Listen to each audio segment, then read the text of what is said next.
For this day that you've given us, and thank you for another opportunity to come here and gather and conduct the business of the county, Lord. And as we conduct today's business, just help us to do it with an open mind and do it with the best interest of the community and with your blessings as well, Lord. And thank you for everything that you've done for us, and lead, guide, and direct us as we go through this meeting, Lord. In Jesus' name I pray, amen. Amen. Let's call this meeting to order by saying the Pledge of Allegiance. I pledge allegiance to the flag of the United States of America and to the republic for which it stands, one nation, under God, indivisible, with liberty and justice for all. Thank everyone for being here.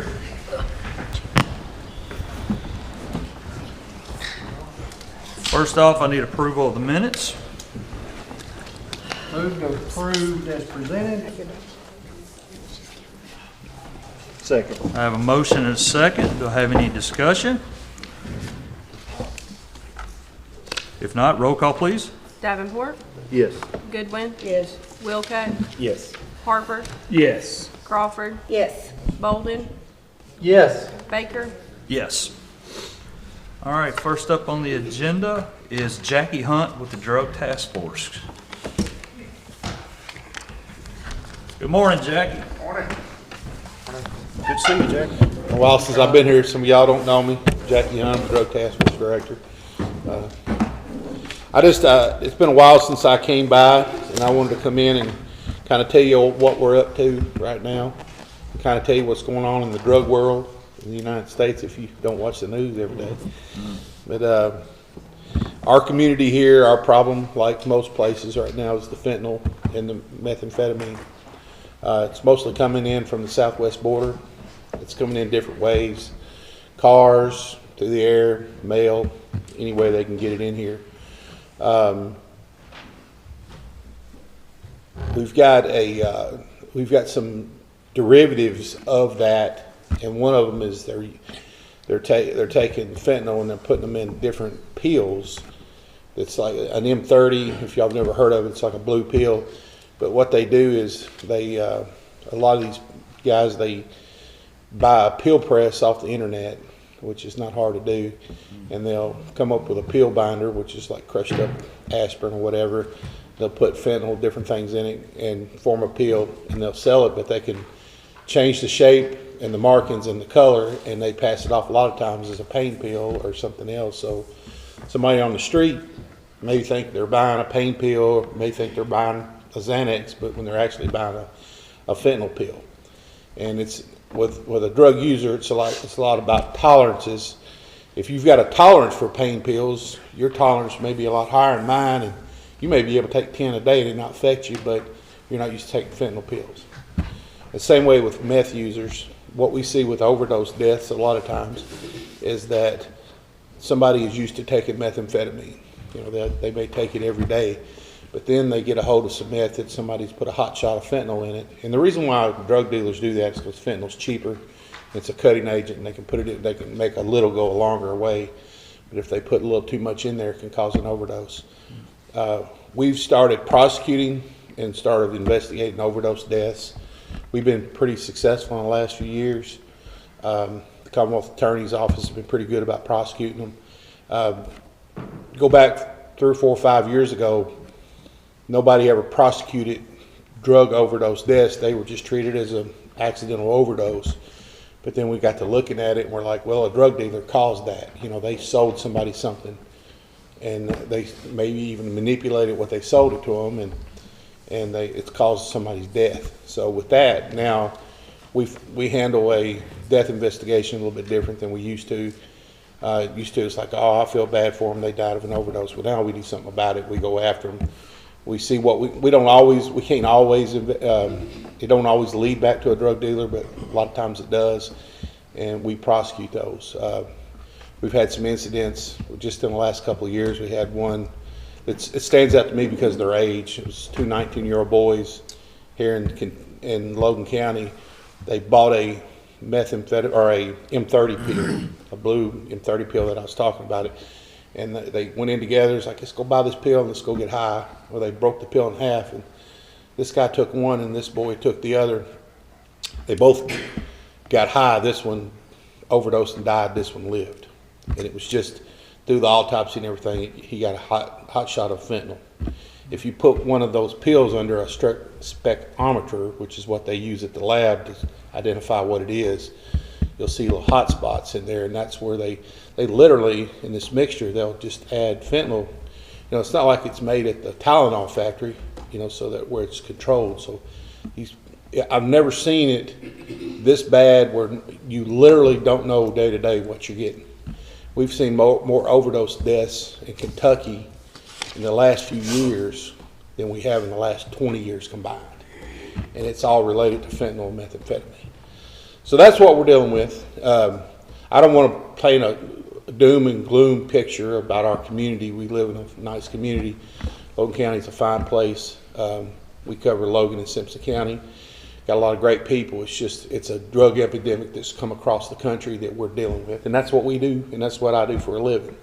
So we study these trends, and I just got back from Washington, D.C., talking to some of the politicians up there, and I was there with the National Narcotics Officers Association, where we come together and basically compare notes what's going on in the country. And it's something they're dealing with all across the country, and everybody watches the news and all that stuff, but I'm just kind of trying to paint a picture of what we're dealing with here in our community and what we're kind of doing about it. Like I said, we're going after the drug dealers. We've got several in circuit court right now where we've prosecuted, and we've had 2 just pled guilty, and they've just gotten sentenced. Had one over in Simpson where a guy was working in a factory over there.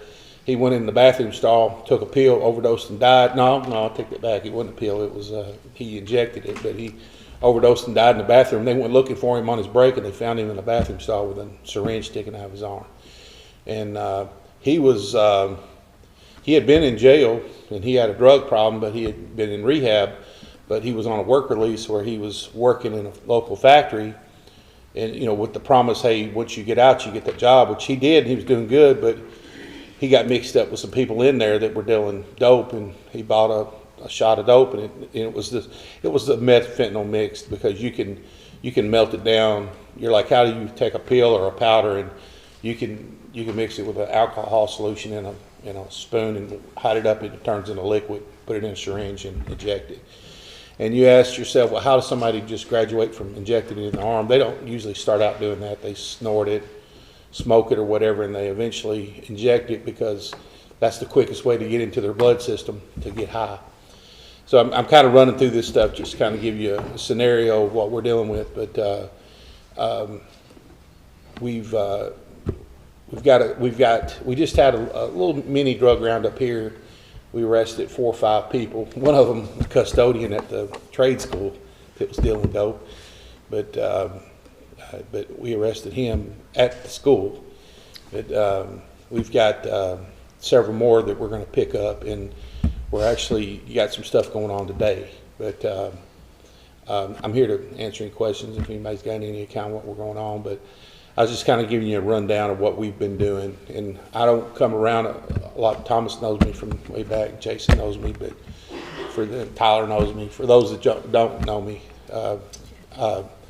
I'll give you my cell phone number. You can call me if you have any questions in your district or just want us to come out. I always tell everybody, if we get a complaint, we always respond and answer to every complaint. We may or may not be able to do anything about it, but we're at least going to investigate it. So. And that's what we're trying to do. So, y'all have any questions for me? Yeah, I have wondered about the fentanyl going into medications that people don't recognize. Now, unfortunately, we wish we could convince people never to buy anything that's not from a drugstore or a doctor, but they do. So my question is, I did not know until you just explained that, how it is that it is economical for the dealers to put the fentanyl in. It's that much cheaper, even with the work of putting it in. Fentanyl's made in China. Yeah. And it's shipped to Mexico, and the cartels buy it from China, put it in because it's really potent. You got fentanyl and carfentanil, which is even more potent than fentanyl, and it just a little goes a long way. So as potent and as bad as methamphetamine is, fentanyl just makes it worth it. And here's another reason why One's an upper and one's a downer. You know, you heard the old terms back in the day. You'd hear, he took an upper, he took a downer. Well, you know, cocaine is a stimulant. It's an upper. It stimulates your heart and everything else, where heroin, which is an opiate, is a downer. Well, fentanyl is a synthetic opiate, so it works just like heroin does. So we first saw it mixed with heroin, which is two downers put together. People would fall asleep and never wake up. But now we're seeing it in meth, and it's like you take an upper and a downer and you put it together, and your body doesn't know what to do. And it just causes all kinds of problems. Believe it or not, people that take cocaine doesn't overdose very often. They have a heart attack and die, but they typically don't overdose. Overdose a lot of times is when somebody passes out or goes to sleep and dies, or you know their body can't breathe anymore or whatever. But that's what an opiate does, which is your heroin and a lot of your pain pills and stuff, because it slows everything down in your body. And a lot of people, when they overdose, they just go to sleep and die and don't even realize it.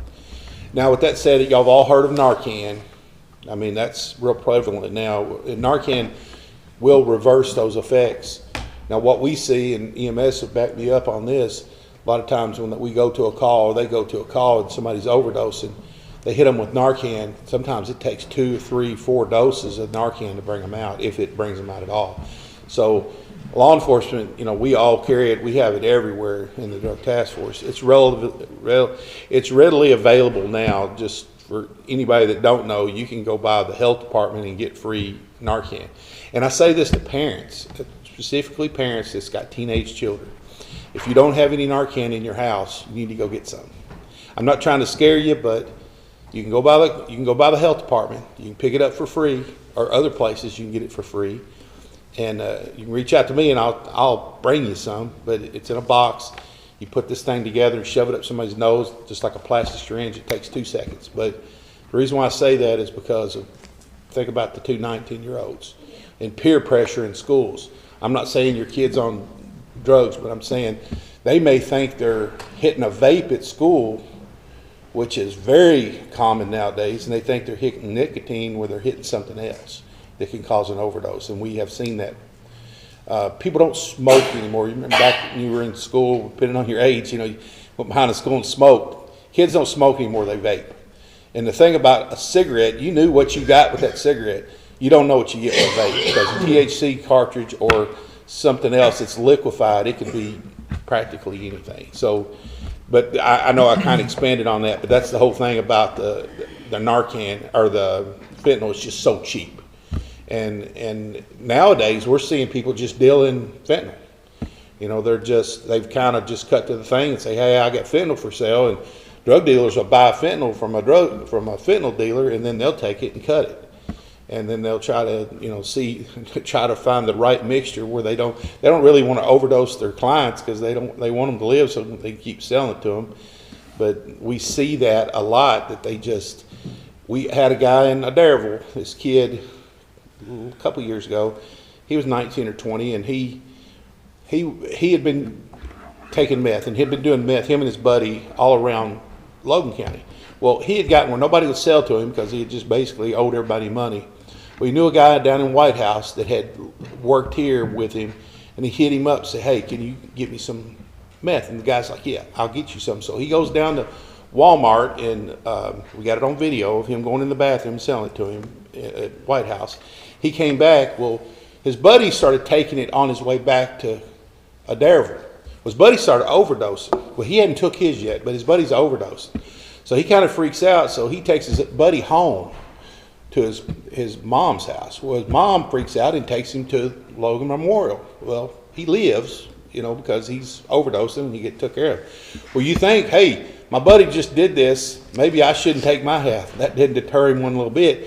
He goes home and he calls this girl that he's trying to date, and he had got it for him and her, and this is through our investigation.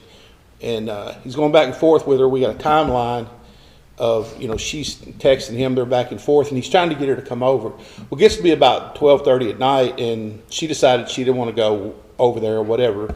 And so between that time and about 4 in the morning, we know he overdosed.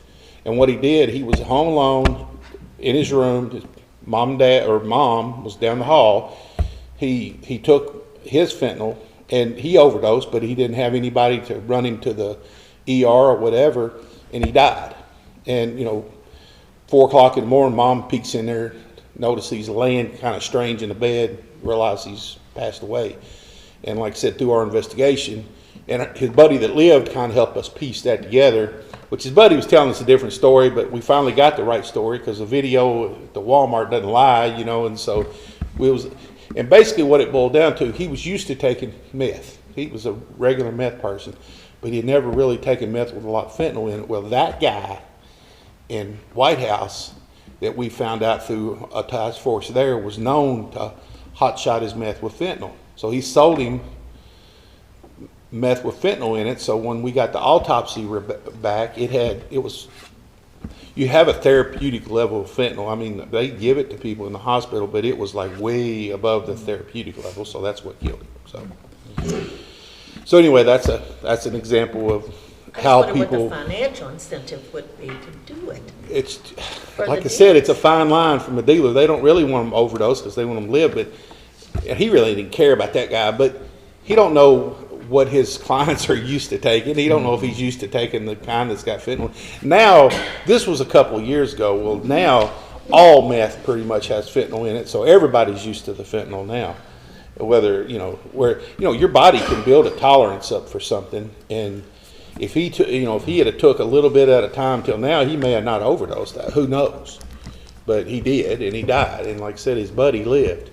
And that's the only reason why he lived, because he took him home, and his mom was like, "Hey, I'm taking him to the," and he still almost died. But and they Narcaned him a bunch, but not. But anyway, y'all got a big agenda. I was the last first question. one. Yes, ma'am. 2 weeks ago in Lexington, Governor Beshear said Kentucky was one of the only states in the nation who had a downturn in drug use. Have you not seen that? No. I don't know where he got his data at. That maybe I was really that's a surprised. He political got a standing ovation term, for and I'm not bashing the governor. I'm not here to do that at all. But those stats can be manipulated any way you want to say them. You want to find the true drug stats, call the Office of Drug Control Policy here in the state, and look at the overdose deaths. Now, you can take a period of 6 months or 3 months and find a downturn, but you got to look at the overall picture.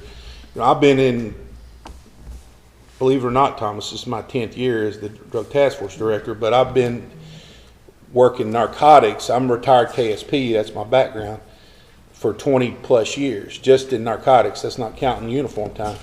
And, I'm basing on experience. The last 5 years, it's worse than I've ever seen overdose deaths, period, ever.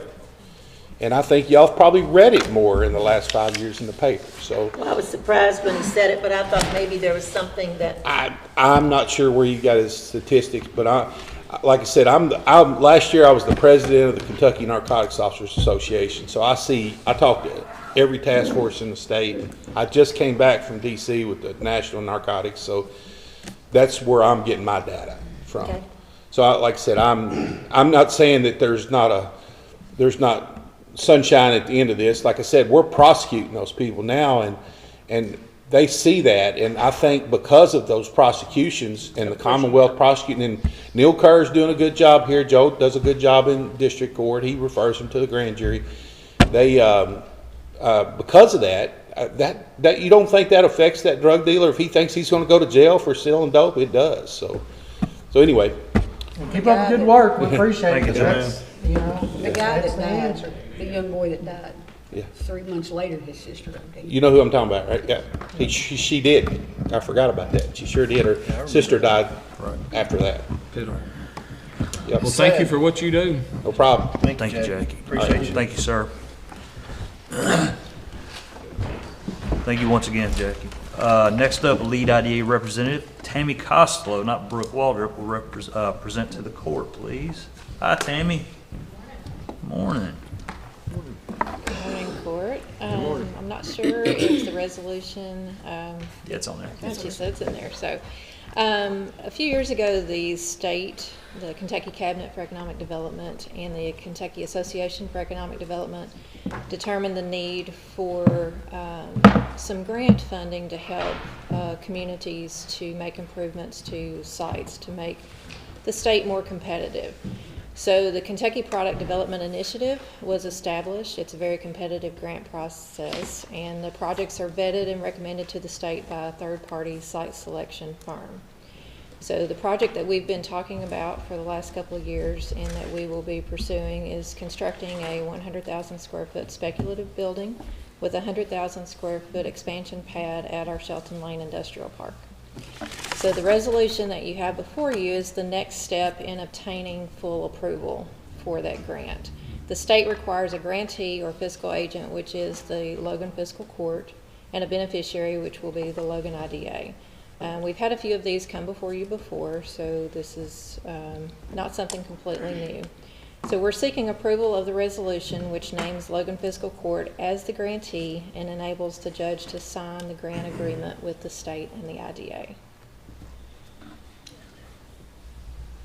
Well, from what I understand, it's going to be a little bit more, but to get some of the funding. Yes, yeah. It comes the project back. has expanded a little bit. It's still at the Shelton Lane site. We've moved the area slightly to be able to get that additional pad Future. there. Yep, Yep. yep, good, good. Make a motion to approve the resolution 2024.02. Second. I have a motion and a second. Do I have any further discussion? If not, roll call, please. Davenport, Yes. Goodwin, Yes. Wilco, Yes. Harper, Yes. Crawford, Yes, Bolden, Yes. Baker. Yes. Okay. We appreciate the support. And Thank we'll you. keep you Thank you. updated. Thank you, Tammy. Next up on the agenda is approval of bills and the supplement bill list. Was there a supplement? Okay, see it now.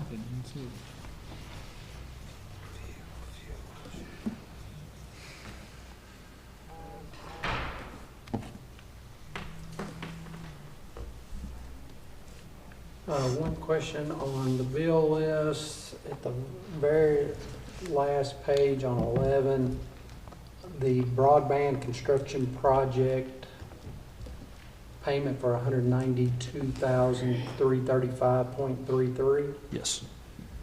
Who did that go to? Electric Plant Board. And this would be how much of their contracts expended? Just curious. I don't even know if they're halfway there. Are they just Yeah, I getting don't- draws as they need it, or how does that I work? This think is so. only the second one that I can remember. And I think it was around the same first time. Okay. I know it's not near the $1 million that they were awarded. Okay. But as far as the exact total, I'm not sure. Do you But I want have- to think it was about the same. Amanda's looking it up. I can't remember. the I exact- was just curious. That's fine. I know. so this is the second time it's been 192? Well, I think it, I don't know about. it's a second draw 100. now, It's a the second exact draw, number. But I think it she's was looking it 100 up. something thousand. You know, was I don't think they're quite 75. halfway through the million that they Not were to the awarded. 5 point yet. And how does that line up with the percentage of what they're to do? I mean, I guess that's what I'm. So I talked to Devin last week and kind of asked him if he could give me a little bit of update on the build that because I noticed there was a couple areas that I didn't notice any construction yet, but he said they're fixing to start like Concord and Newtown construction, and they were running drops. I just know from my district, sorry.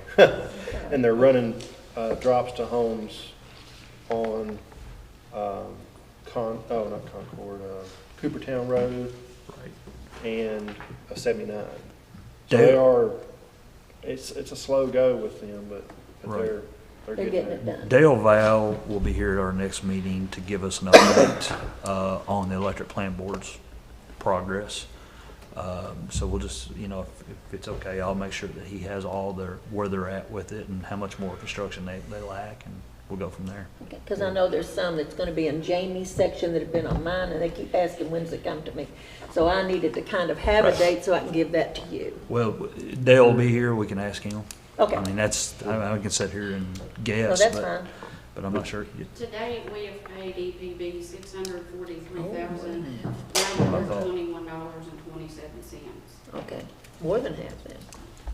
Do they have an, I guess I'm just asking, is that keeping up, and I'm sure it is, with percentage of the contract? You know what I'm saying?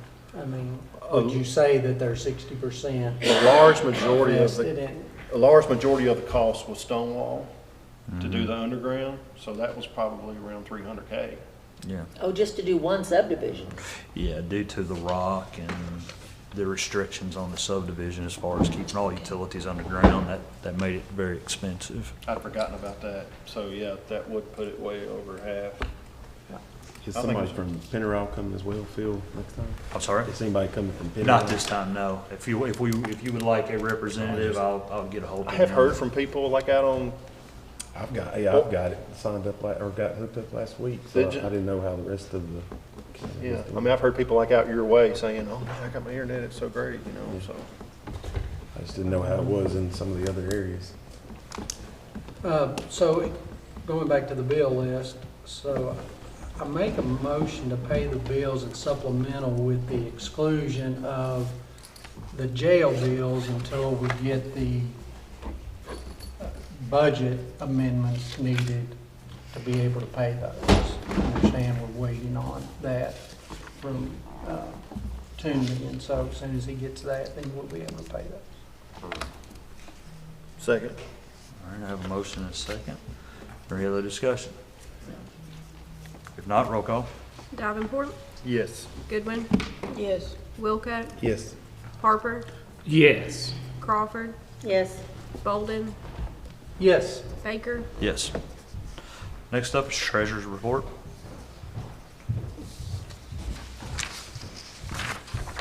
Good morning, Court.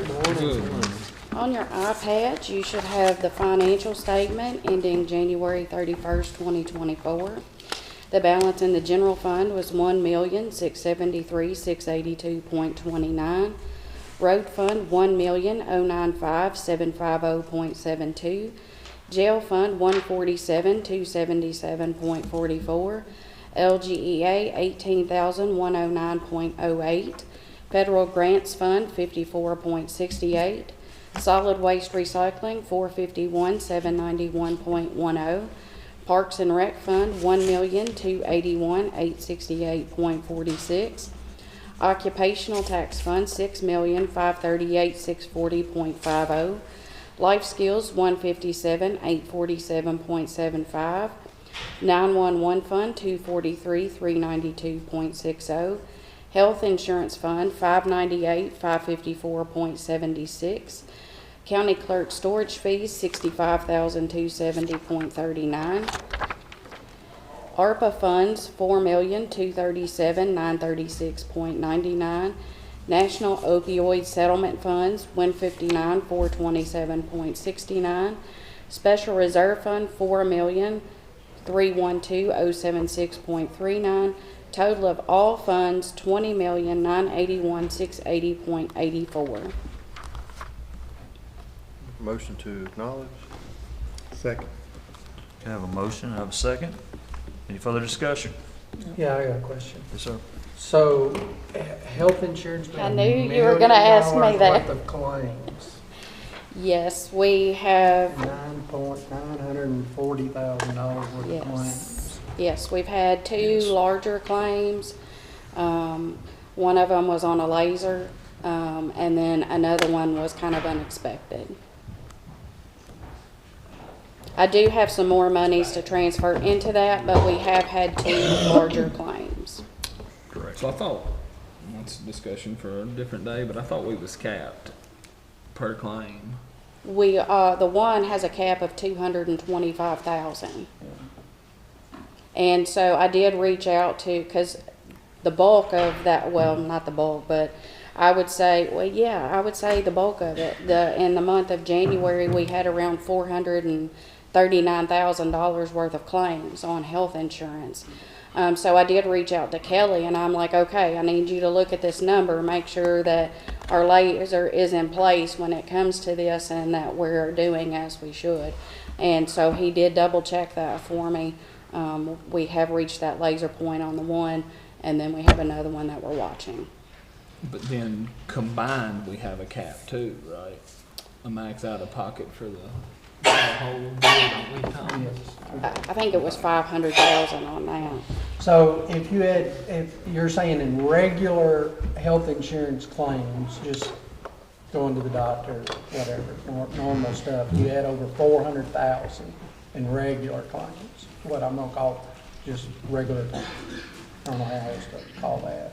It would be Nothing regular about going to the doctor, but right. It would be your claims for anything that was medical related, yes. Okay, So so prescriptions, doctor's appointments, surgeries, ER visits, anything that is a medical claim. so I just want to make sure I get my months correct too. So you're saying that was in January or that occurred in, Those were claims that hit our bank account in January. okay, So I don't know exactly what date of service they were, but I know when they hit our bank. okay. So that was 400-something thousand, then you had a 220 laser, so it's 6 something, you know. The 'cause 400,000 included that laser that we paid I'm out. just trying to find out where the other 500-something thousand is. So if the 400 included our normal claims and our laser, what was the other 500,000? Claims, I'm assuming. Yeah, we might just need to look at that. I mean, obviously, we can't look at individual claims, but, you know, that's So just what we a can do crazy amount. Is we can pull out of our appropriation ledger, and we can see exactly what we're paying when it comes to things that are HRA related, which would be anything McGregor. And then we can also pull anything that is Anthem related and see exactly what we've paid to Anthem. Just by looking at our appropriations ledger, because all of those transactions are going through that ledger on the date of service that they hit our bank. Well, we just need to, So we will do that. we need to be educated about what happened especially a health insurance committee, to see what just took $1 million in one single month out of our bank account. Right. And, like I said, I am reaching out to Kelly about that. They have reached out to me this week regarding open enrollment discussions. So we will be having some information to provide to the insurance committee fairly shortly. But yeah, that when I saw those claims come through, I was like, oh, we got to make sure this is right, because my heart started racing. I was like, that's a lot. I need to show my ignorance. What's the laser? Essentially, it's a reinsurance. So we knew that we might have a claim on a specific thing, and so we bought reinsurance in case that happened. So it's like a cap. It's like we got our overall insurance and we got a reinsurance cap that they call a laser, where it's specified to one person, like where it can cap it at. And I think you said it's $225,000. well, I think also it is a premium associated with a anticipated, known, foreseeable, going to happen in a future event. So the health insurance was able to identify a situation with somebody in our group that was fixing to have a major thing in the future. And they said, we're charging you $220,000 on this one event. $220,000 on this one event. It's capped per personal use then. Well, it's a different amount since we're self-insured. They looked at this, one of very highly probable event. Really, truly, the only way it wouldn't have happened is if the person, died, unfortunately died. Okay. And they said, hey, this is going to have to happen. And they say, we're, the first $220,000 of that is yours. And they call it a laser and say, there it is. They're actually, Yeah, well, he explained it better. I missed. you know, so it's a little more than just a different premium. It's just like, hey, you're self-insured, and so you're gonna have to self-insure this event that we know is gonna happen. And my argument, when we saw that at renewal, well, what if it doesn't? What if it doesn't cover it?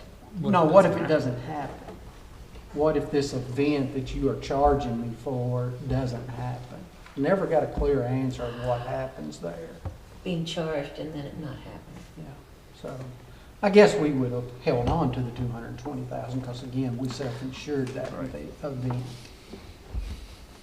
And we were moving money for that event if it did happen, so we wouldn't have actually paid the money out, but Yeah, it would have been sitting in your health it would, insurance. yes, you would see it in your health insurance. Okay. Now, with that said, this health insurance fund, that 598, 554, 76 is going to come up because I do have some money for, in my payroll account right now that is going to go into our health insurance account. So that number is going to come up, but yes, we have had a large amount of claims this year. Yeah, again, just maybe whenever you have time and maybe pull some information that we can look at. And I'll send it out to you all so you can look at it as well. And if we need to, as an insurance committee, need to get together and talk about this, I think we should probably sit down and Yeah, just- and look at it, we'll maybe a wait. little bit more detailed. See what the information Yeah. shows us, and then we'll probably know when and Yeah. how urgent we should be. Any other questions? Thank you, Amanda. You're welcome. If not, roll call, please. Davenport, Yes. Goodwin, Yes. Wilcutt, Yes. Harper, Yes. Crawford, Yes. Bolden, Yes, Baker. Yes.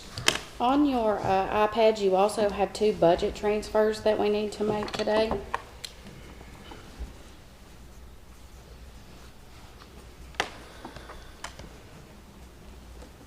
Motion to approve?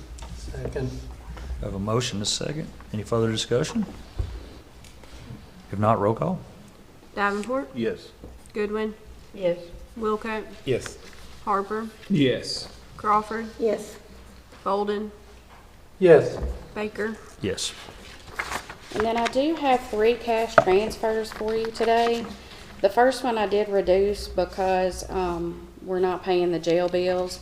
So instead of the amount that you have on your iPads, we're going to need to transfer $95,000 from the Occupational Net Profits Tax Fund to the jail fund. 95 instead of 185. Yes. So move. Second. Have a motion and have a second. Any further discussion? If not, roll call.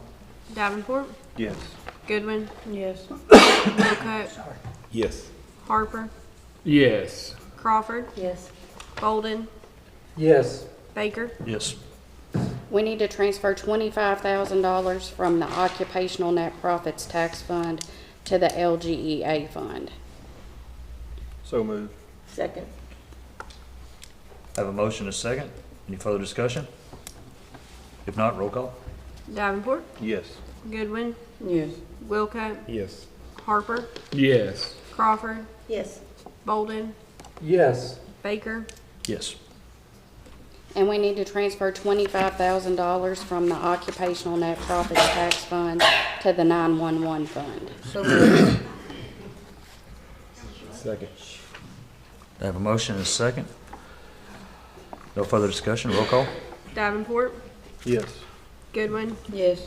Wilcutt, Yes. Harper, Yes. Crawford, Yes. Bolden, yes. Baker. Yes. And that's all I have for you today. Do we need to go ahead and make any kind of motion or anything to allow, once you figure out where money needs to be transferred from, or so we don't have to wait till next court meeting for the bills to be paid on the jail, or what, how does that, what do we need to And do? you gotta approve the budget transfers first. Yeah, you have to approve what those budgets We're not are. gonna, You can't pay those. we're not gonna be able to do that before the end of this meeting, probably? Okay. You have to approve just like you did the step before that, Yeah. those budget transfers. And at this time, we don't have that information, so I can't provide it to you. Okay. Can't pay it to make, go Yeah. into the negative, you know what I'm saying? Yeah. Next You up, can't pay out of one account roadwork request, without our. District 1, please. District 1, just got some road work on Homer Road and side of the road. I think we already got that, didn't we? All right, appreciate it. Continue maintenance. Everything's going good. I appreciate you, Pee Wee. District 2? When will they do the gravel down the edges of the roads? When will they start doing that? Will that be spring or will they do that now? Talking about the shoulder, Yeah, we can do it wherever we get the time to do it. okay. Tell you a couple of places that are really bad. But other than that, continue maintenance. Thank y'all. District 3? Pete Wee, I noticed there was sort of like a shoulder failure between Lawson Lane and Una Vista along that ditch the other day, so I put that on there, but otherwise continue maintenance. District 4, did y'all get the cold mix in and go out to Logan School Road and do what you could out there? Yeah, we did the best we can do on that. It's Okay. pretty bad to do there. All right, and then I noticed last night Coon Range Lake Road sign's missing again. That's just ridiculous. But other than that, I appreciate this list and all the gravel that y'all have spread and graded. I'm thinking about what roads that I'm gonna pave this spring, but my concern is that every road that I want to do, they're still doing fiber on them, and it's so. I mean, You don't want to have to cut it. I guess I need to get with those contractors and just see when they think they're gonna be done with this road and this road, because Well, they're doing aerial fibers. No. it's all underground. Oh, it'll be all underground work. Oh, you talking about down Logan there. Telephone? Yeah, Logan. Okay. Maybe they could put conduit under there. Well, I'm just talking about heavy equipment coming off the sides of roads Right. and stuff. They're not so- cutting your roads, though, are they? No, it's just ditches and. They can bore under the roads. But anyway, other than that, everything's going good. Appreciate all the work the road department's done. Absolutely. District 5? Yes, thank you for all the work, constant. But I have a question about one road. I drove out there to Pat McGuire. There's not one house on Pat McGuire anymore, just a barn. Is there any reason that road is still in the county, or you're just doing what you're supposed to do? Just do what we're supposed to. It's been like that for, there used to be a house at the very back I saw that. years ago. Way This back. one of them roads is just, there's several of them, just road for the farmer drive it. So We keep it up. basically, that needs to be pulled off the county system. Well, that'd be. That'd be me. I saw that and I thought, hey, this is something I have failed to notice. Yeah, I'll take all the blame. been on there for years. And I saw that, and the sign's not even there, it's up on a pole. Yeah, they kept stealing it, so Wayne put it up there on that post when he was doing it. I wondered, okay, so I need to do my job and have that fixed for Jamie. I think that's on Jamie too now. So I'll try to get that done. Sorry about that Pee Wee. When I saw that, I went, oh, that's the one. There's no houses on there anymore. Yeah. There was another one around the road, Franklin, come to us and we took it off at Rose Road, where it used to be Yep, back yep, there. Rose. We Mhm. took it off, they took it off years ago. It just didn't get to the water, it just goes there to fire department and that's it. But we graded it 2 or 3 times a year, we try to keep it raw. Okay. And on He roads, just last answered. one, on road signs. I've got a guy who's called multiple times about 90-degree turns on Locust Grove. Again, it's gonna be on Jamie. But the Locust Grove Road has 2 places where it's a real tight turn, and semis are still trying to come there and still going on. So he said, is there some way? I said, I don't think they'll be able to fix the road because it goes around the guy's exact house right there. So I said, he said, how about a road sign? Can we get a road sign that says, sharp turn, please beware, or something? Can that, Yeah, we looked to see, we might come up with something. okay, because he's really worried they had somebody go off twice. So, okay, thank you. District 6?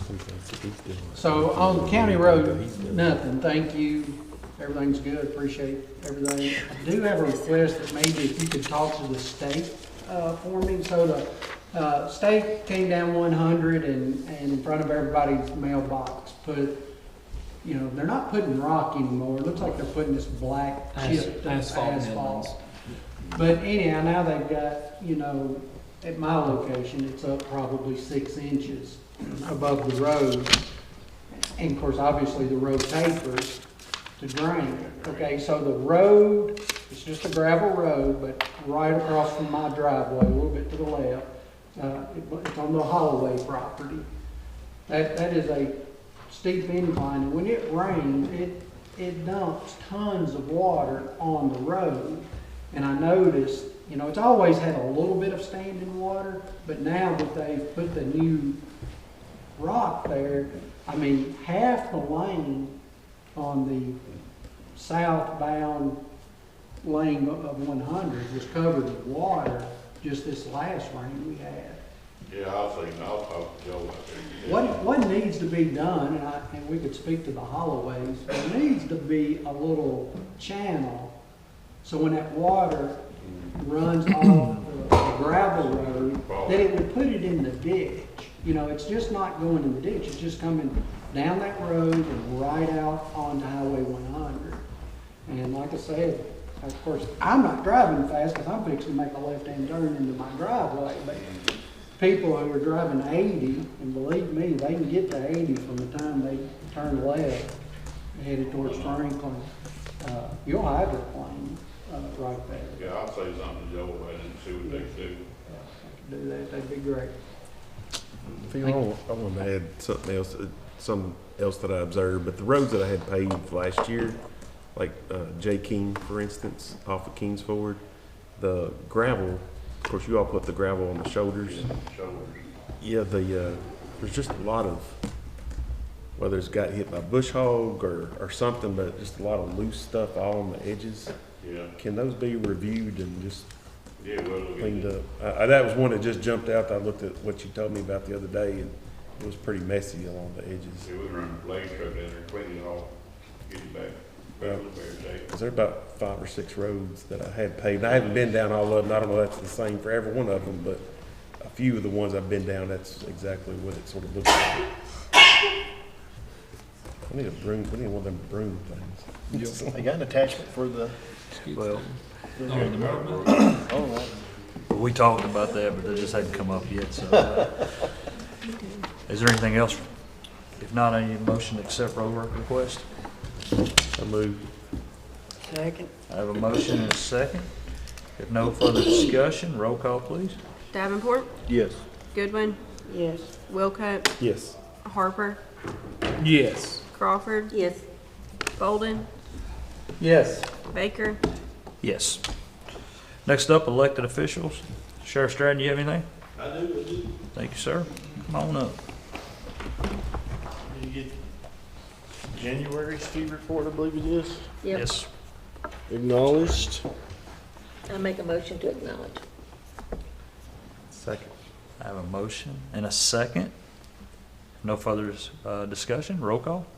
Davenport, Yes. Goodwin, Yes.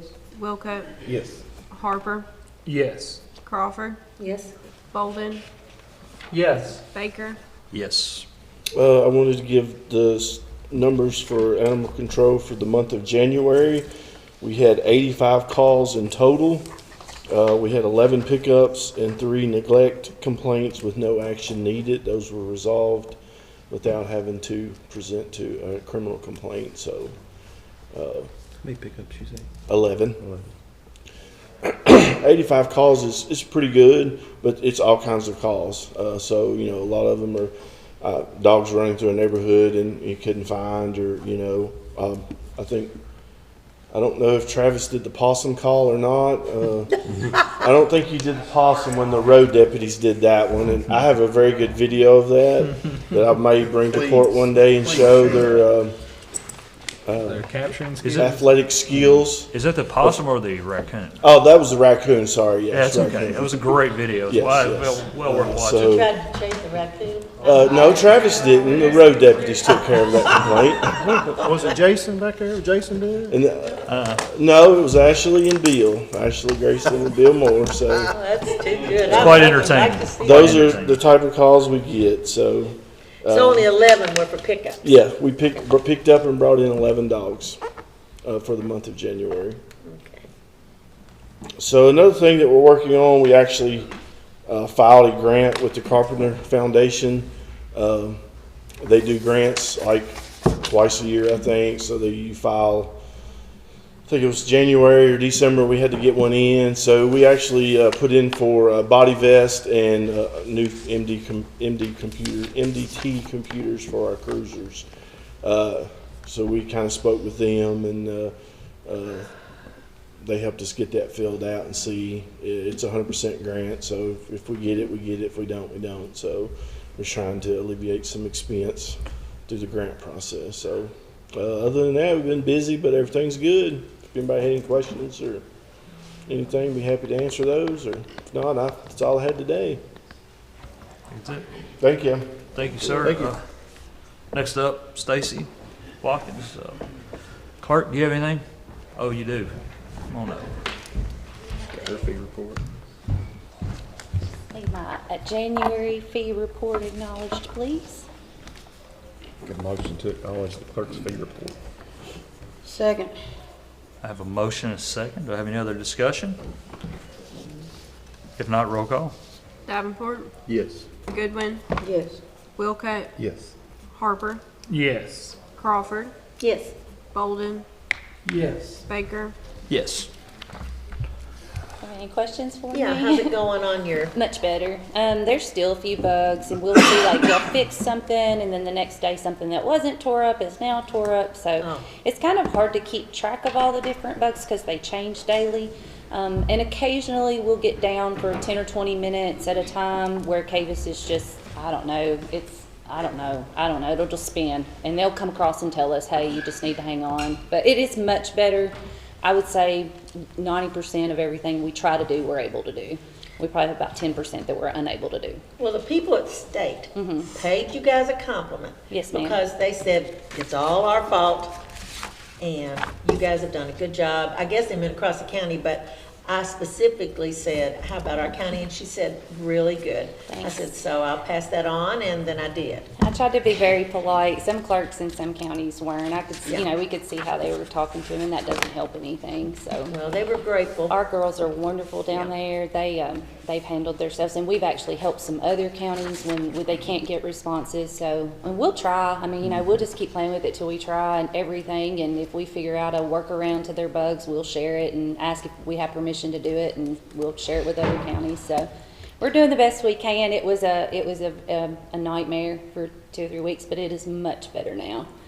Well, she paid you guys personal compliments. Thank you. I'd let you know. Thank you so You're much. I welcome. appreciate that, Miss Ann. You're Anything welcome. else? Thank you, Okay. Stacy. Thank you. If I bit anybody's head off in that 2 weeks, I apologize. I had zero patience. Ben Corner, do you have Ben Kilman Corner? Do you have anything? Okay. Mr. Toomey stepped out, jailer, for a phone call, so we're going to go ahead and skip over to department heads. Ginger, you said you didn't have anything, correct? 911. Denise, you said you didn't have anything, correct? Let's skip to animal shelter. Eric Toussaint. Did I say it right? Yes. Good deal. Good morning. Morning, sir. Good morning, good morning. Morning, Eric. Morning. All right. Just a little bit of what we got going. We have today 57 dogs at the facility, and I think 5 or 6 cats that the Humane Society is taking care of. Just a little bit of what we're working on, just to keep everybody up to date of what we're doing. I'm working on a spreadsheet that I will present the first fiscal court meeting every month. It's going to be our intake and our outtake of all the dogs. So you'll know, we'll break it down of what came in, how it came in, and then of how it left the facility. So we'll have a breakdown of all that. I'm working on it. Once I get that up, I'll present that to you guys as well, just so everybody knows what's going on, and we have our transparency of how we're getting dogs and how they're leaving.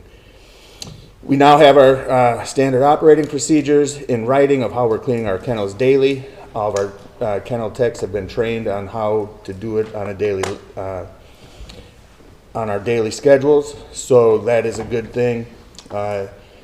If anybody's been out there, we're also doing our weekly flush outs of all of our drains, so it is helping in twofold. One, it's helping our septic system because we're putting a bio drain down as well.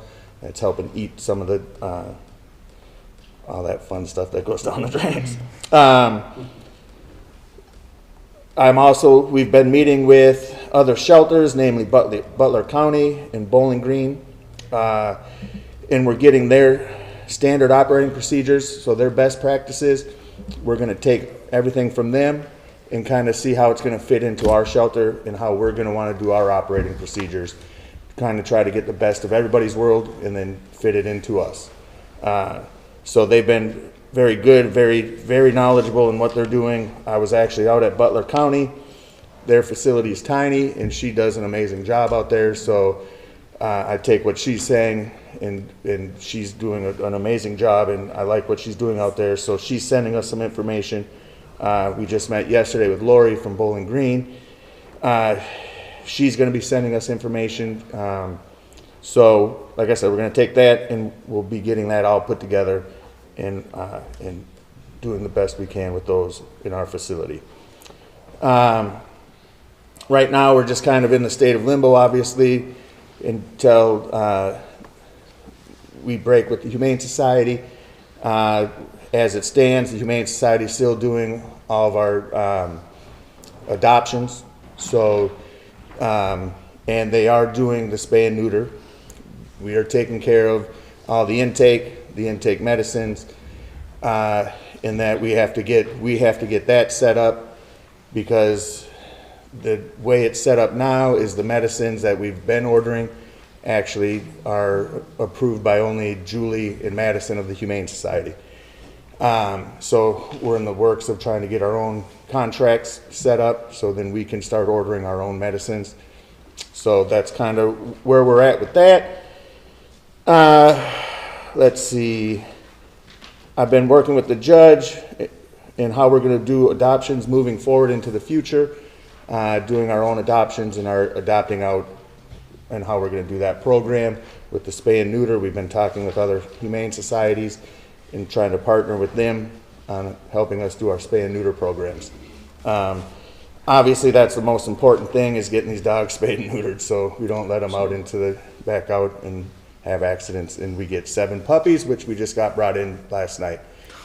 And they are, I think, the same litter that we just had. They're the St. Bernard Shepherd mixes. This time we just got rid of 5. We just got 7 back in last night. So the spay and neuter programs are going to be a huge deal. I would like, and I talked with the judge, and hopefully moving into our new, we'd like to try to maybe even try to get an on-site spay and neuter program. We have the space for it. It would help us tremendously, because right now we have to travel all the way to Bowling Green, all the way to Butler, and we can only take a handful of dogs at a time. This way, if we had an on-site facility, we could do it and do as many as we needed at the time. So our major concerns right now is our outside cages. We have a total of 21 outside cages. I've been told, and the Humane Society will know probably more. I haven't gotten an exact total of what's going to be taken from there, but we have a total of 21. I've been told that the Humane Society, they're all theirs. So we have right now 17 cages up, and they're all full of dogs. So we've also been told that Nashville Humane Society is coming to pick up 15 dogs, so I hope that still happens. That's our major concern. Inside, we're still okay. We still have a few runs. I'm trying to keep us somewhat ready, so if this happens and we need to start putting dogs together, we have a plan for that. We're working on it, but as I say, we just got 7 new dogs in, new puppies, so it's a work in progress. We're trying to get there. Cleaning supply. The other major concerns, like I say, is once we separate from the Humane Society and find out what they're taking, and I asked for a list of what they want, just so we know what we need to replace. They want a list from us of what is ours, we want a list from them what is theirs. So we're just kind of in this flux right now, and we don't know what they have, we don't know what they, anyways. But that's kind of our concern of what we need for cleaning supplies, mop buckets, brooms, garbage cans, shelving, blankets, just to name a few. And then we did mention the medicines, we need to sign up our own program.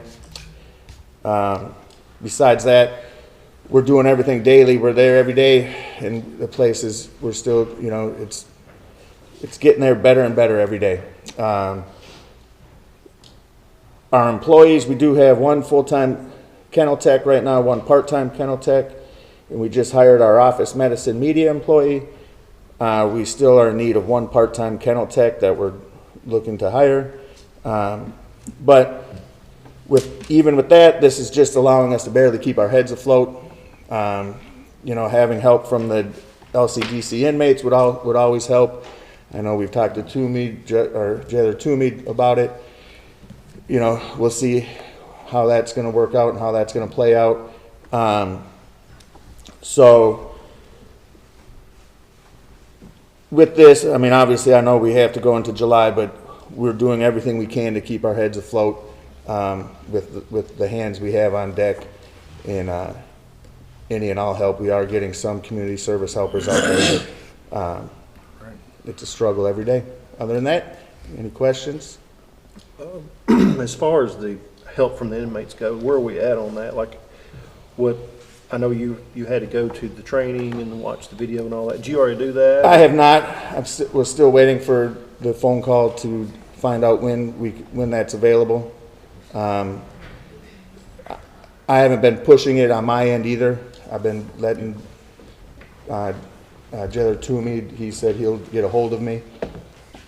So when he's ready for me to do that, I'm ready to go.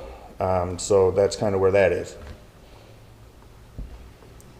The puppies that you mentioned, is that just a nighttime drop-off deal, or that a surrender? That's an owner surrender that came in yesterday when we were at a meeting.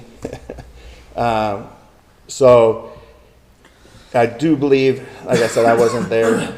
I'm going back today to find out exactly who we got it from and see if it's the same person that brought in the first 5 puppies. And if that's the case, then we need to probably contact him and let him know that if he's ever that we should take his dogs in and get them spayed and neutered so we don't have this problem anymore.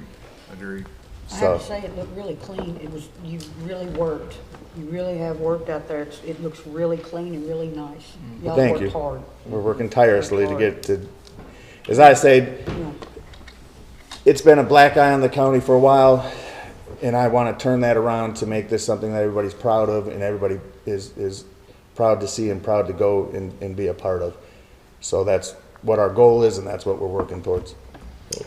One compliment I would make to both organizations is it seems like there's a much more aggressive social media push to share information about the dogs available and get them adopted, which desperately is needed, to get those numbers down. So that's a compliment to both. I feel like if there's been any positive from some of the negative is it sort of has stimulated more aggressiveness. Yeah, I mean, we're all over Facebook. We have our own Facebook page now, and we're on it daily. I mean, we're trying to push out, and get dogs out to people so they know what we have in the facility. That's a huge part of getting them adopted. It's spurred the Humane Society and the shelter to really get more aggressive. That's good. That's right. What was needed. 100%. Absolutely. I got a letter in the mail from a company called Spade Aid. Are you familiar with them? Yes, we met with her yesterday, Amanda. Oh, well, I was wondering if that was possible. We're working on it. What they are is they're not an actual spade program. They offer like a coupon per se to get it spayed. So we've talked with her yesterday. We're going to be in more talks of how that's going to work out. And how she's can fit into what we're doing as well. So yeah, we did meet with her yesterday. Oh, thank you. Mm-hmm. That was my question. Thank you. Is there any more questions for Eric? Good, thank you. You got it? Eric, thank you for all your work up Appreciate there. You got it, thank you. Thank you, man. All right, Jailer told me you was on the phone, so we switch over. Do you have anything for the court?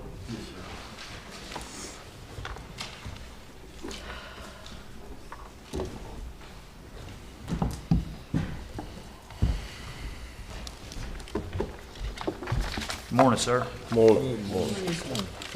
As of this morning, our count was 167. We've got 99 county, 64 state, 35 on Class D right now, and 4 out of county waiting for pickup.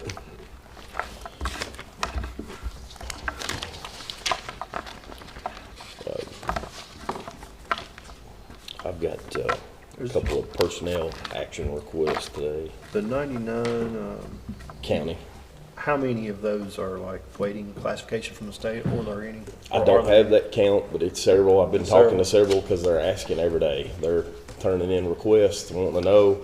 And of course, the state's supposed to have, 45 days to, but that's hit or miss. We've got guys that's waited 6, 8, 10 months for it. Unfortunately, it's on Still the Department same of problem. Corrections. It's been- Yes. I've been hearing since I've been on court. Yes, and unfortunately, they keep pulling more.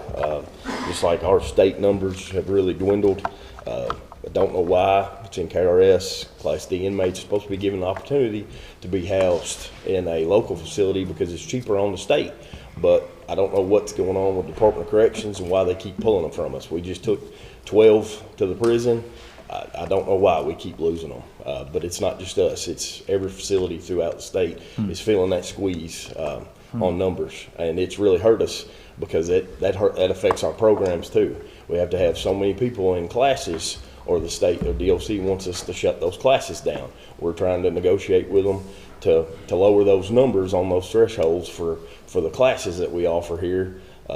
As well as just having enough state workers to function inside, not to mention outside. I always get it mixed up. There's 82 beds for state, 80 for county, or is it the other way around? Well, 80, there's 20 in each dorm. We've got 4 dorms on the state side. Okay. We could potentially look to add, but there's 20 Yeah. bunks there. So, Gotcha. yes, sir. That's 80 for state. How many have we got on that less secure side that, the state supposed to be supplying us to fill that up, We've got 80 right now, it's not full. Okay. Yeah. So, I mean, it affects the Yes, and budget too. we're down to budgeted 35 over there. We're budgeted to have 80 people in there, And 365. That's hurting our numbers And I on don't- our revenue that we're trying to bring in as well. That's what I was But asking. I've got a really good Class D coordinator that's trying to stay on top of it. He's got relationships throughout the state. He's 20 years in Simpson County. He come in, but everybody he's talking to, every facility is feeling this squeeze. It just, I don't know what's going on with Department of Corrections, but they're pulling them to the prison and they're nowhere near their, they've got a lot of higher classification people that they need to house versus the lower classification people that need to be at the local level. I don't know why they're doing that to us, but the bigger regional jails and things, so you look at Warren County, they're housing over 700. In state, from state? No, Oh. total, but they house federal inmates. Yeah. They're not feeling that crunch like we are. But Davis County's the same way. They have federal inmates, but a lot of these bigger facilities do. So I don't know. I wish they would even that out because their state numbers are still high, even with federal inmates. But we keep working at it and keep trying to establish relationships and build those contacts to try to get those numbers up. They're hard to find right now. Jailer, tell me, I got a question, and maybe Joe can chime in, maybe one of you or both of you. So, it's my understanding, you got 99 in the county side.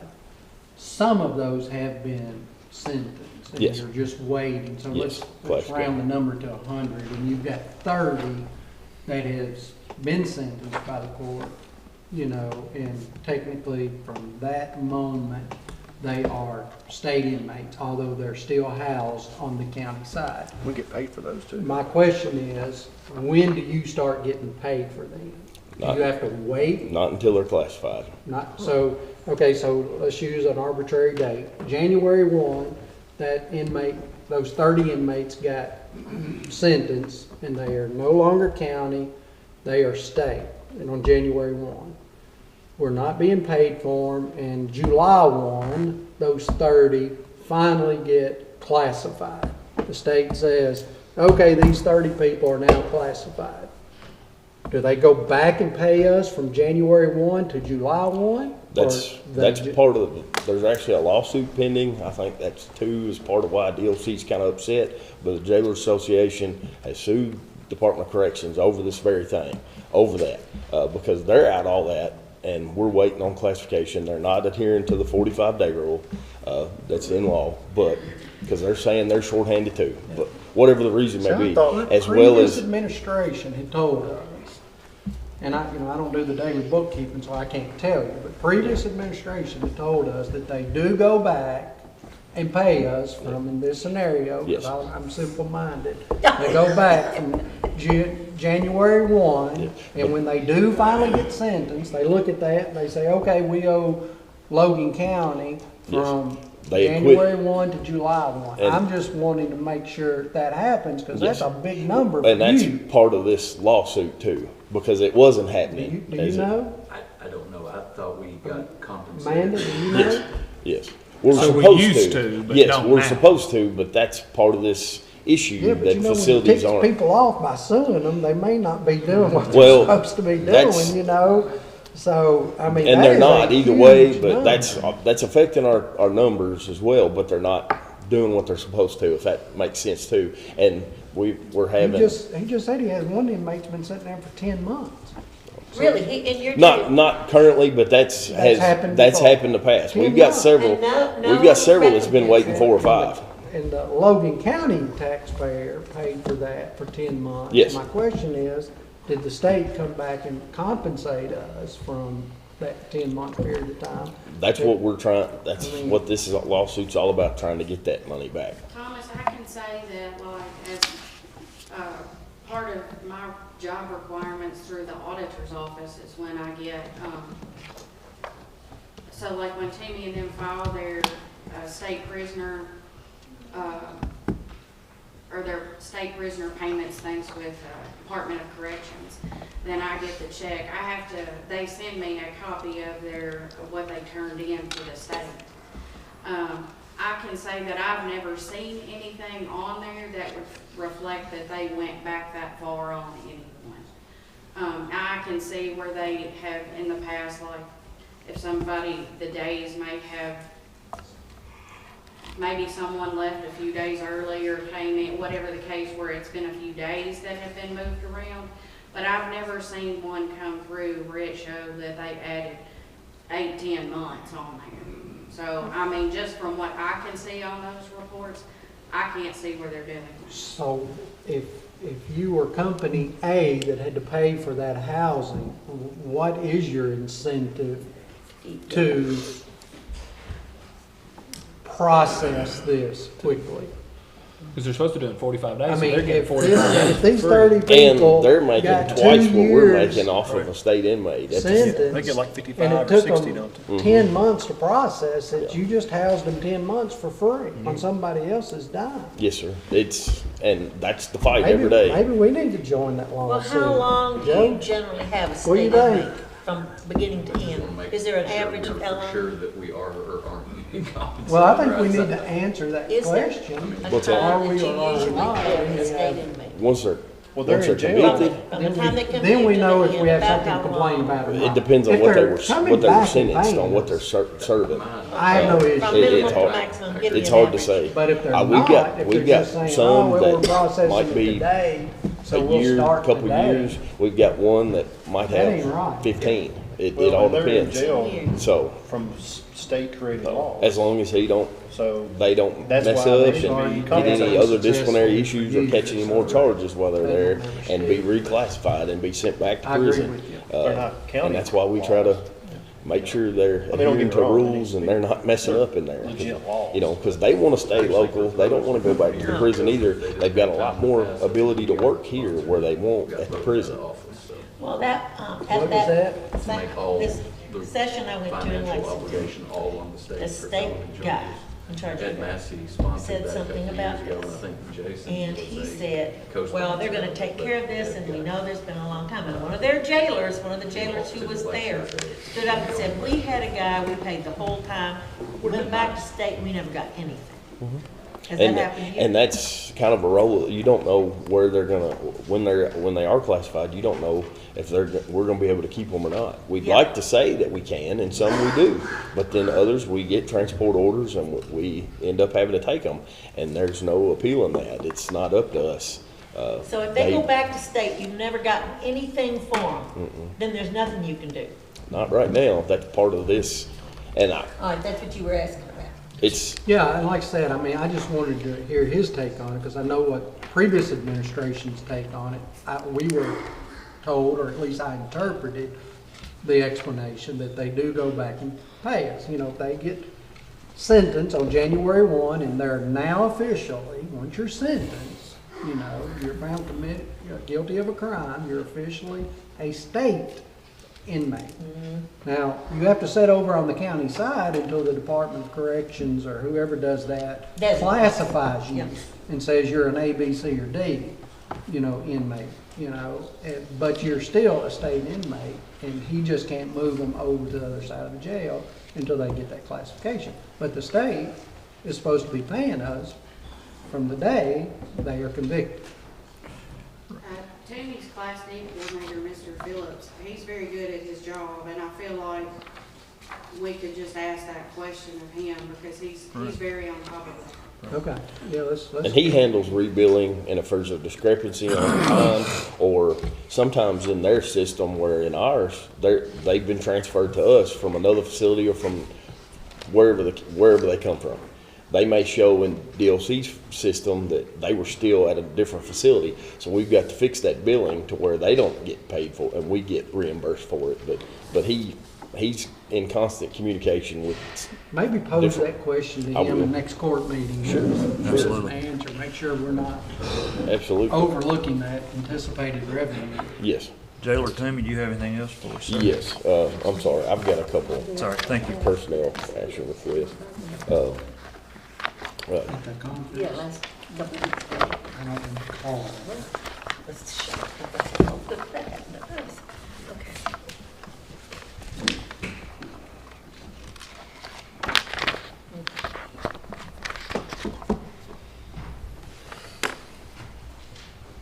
Looking at Iries.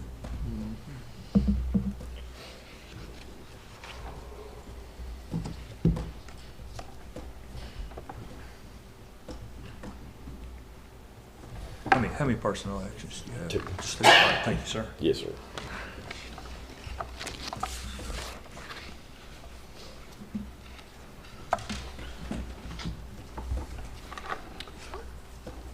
So is this just a deputy jailer? There's no No. stipend or No. anything? Okay. Just the years of service. She was a lieutenant in Simpson for several years, and she's since retired, but she's wanting to pick up some, help us out 2 or 3 days a week. I was looking at the wrong one.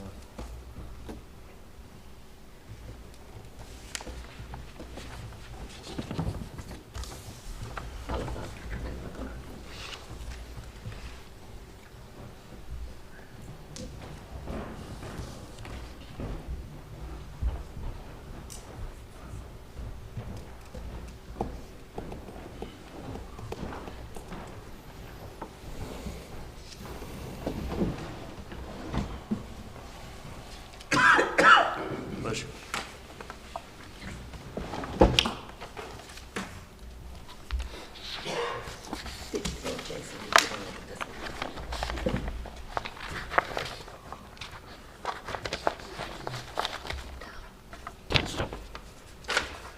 Make a motion to approve the personal action request for Paula Gore, the effective hire date of February the 12th, 2024. She will be in salary schedule LC-DC-1 with 9 years of accredited experience.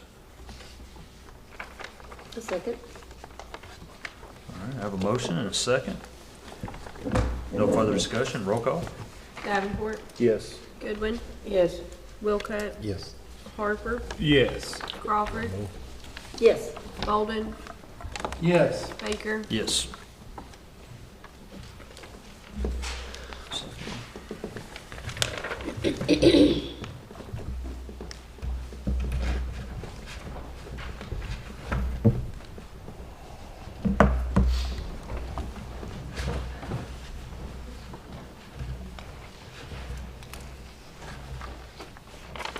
While he's looking that one up, are we getting any closer to being able to put some inmates out at the, animal shelter? We're working on trying to get somebody assigned to help supervise. We've had a lot going on lately, and then trying to get ready for, we've got our first inspection coming up. We're trying to prepare for that. Sure. Appreciate it, man. Yes, sir. Their help. Yes, sir. Just, Absolutely. And unfortunately, we've had a lot of sickness that's passed through again. It's almost like being in the school. One person comes and it affects everybody, and then it passes through, and you get a bunch of staff out at once. And Same way in the nursing home. If you have a question, that's what we've been dealing with for 2 weeks, and then trying to get everybody back now this in week. our house, man. One of us gets cold, the rest of us. And that's what unfortunately, that's what we go through. And then, at the jail. yes, with staff and, so, trying to get people well for a couple of weeks and get them back going, so. Makes New it tough. strain comes in. Yes, and then hospital stays, it's been busy. Yeah. Had a couple that's been in the hospital of late, inmates wise, so. And then a couple staff members that were in the Oh, hospital. I should have looked closer. I didn't notice that. Yep. Looks like you're getting some people with some experience too, so that helps. Yes, it does, They, looking forward to it. Make a motion to approve personal action request for Brandon Anderson, effective hire date, February the 12th, 2024. He'll be in salary schedule LC-DC-1 with 3 years of credit experience. I have a motion, do I have a second? Second. I have a motion and a second. If no further discussion, roll call, please. Davenport, Yes. Goodwin, Yes. Wilcutt, Yes. Harper, Yes. Crawford, Yes. Bolden, Yes. Baker. Yes. Thank you. Just one more thing.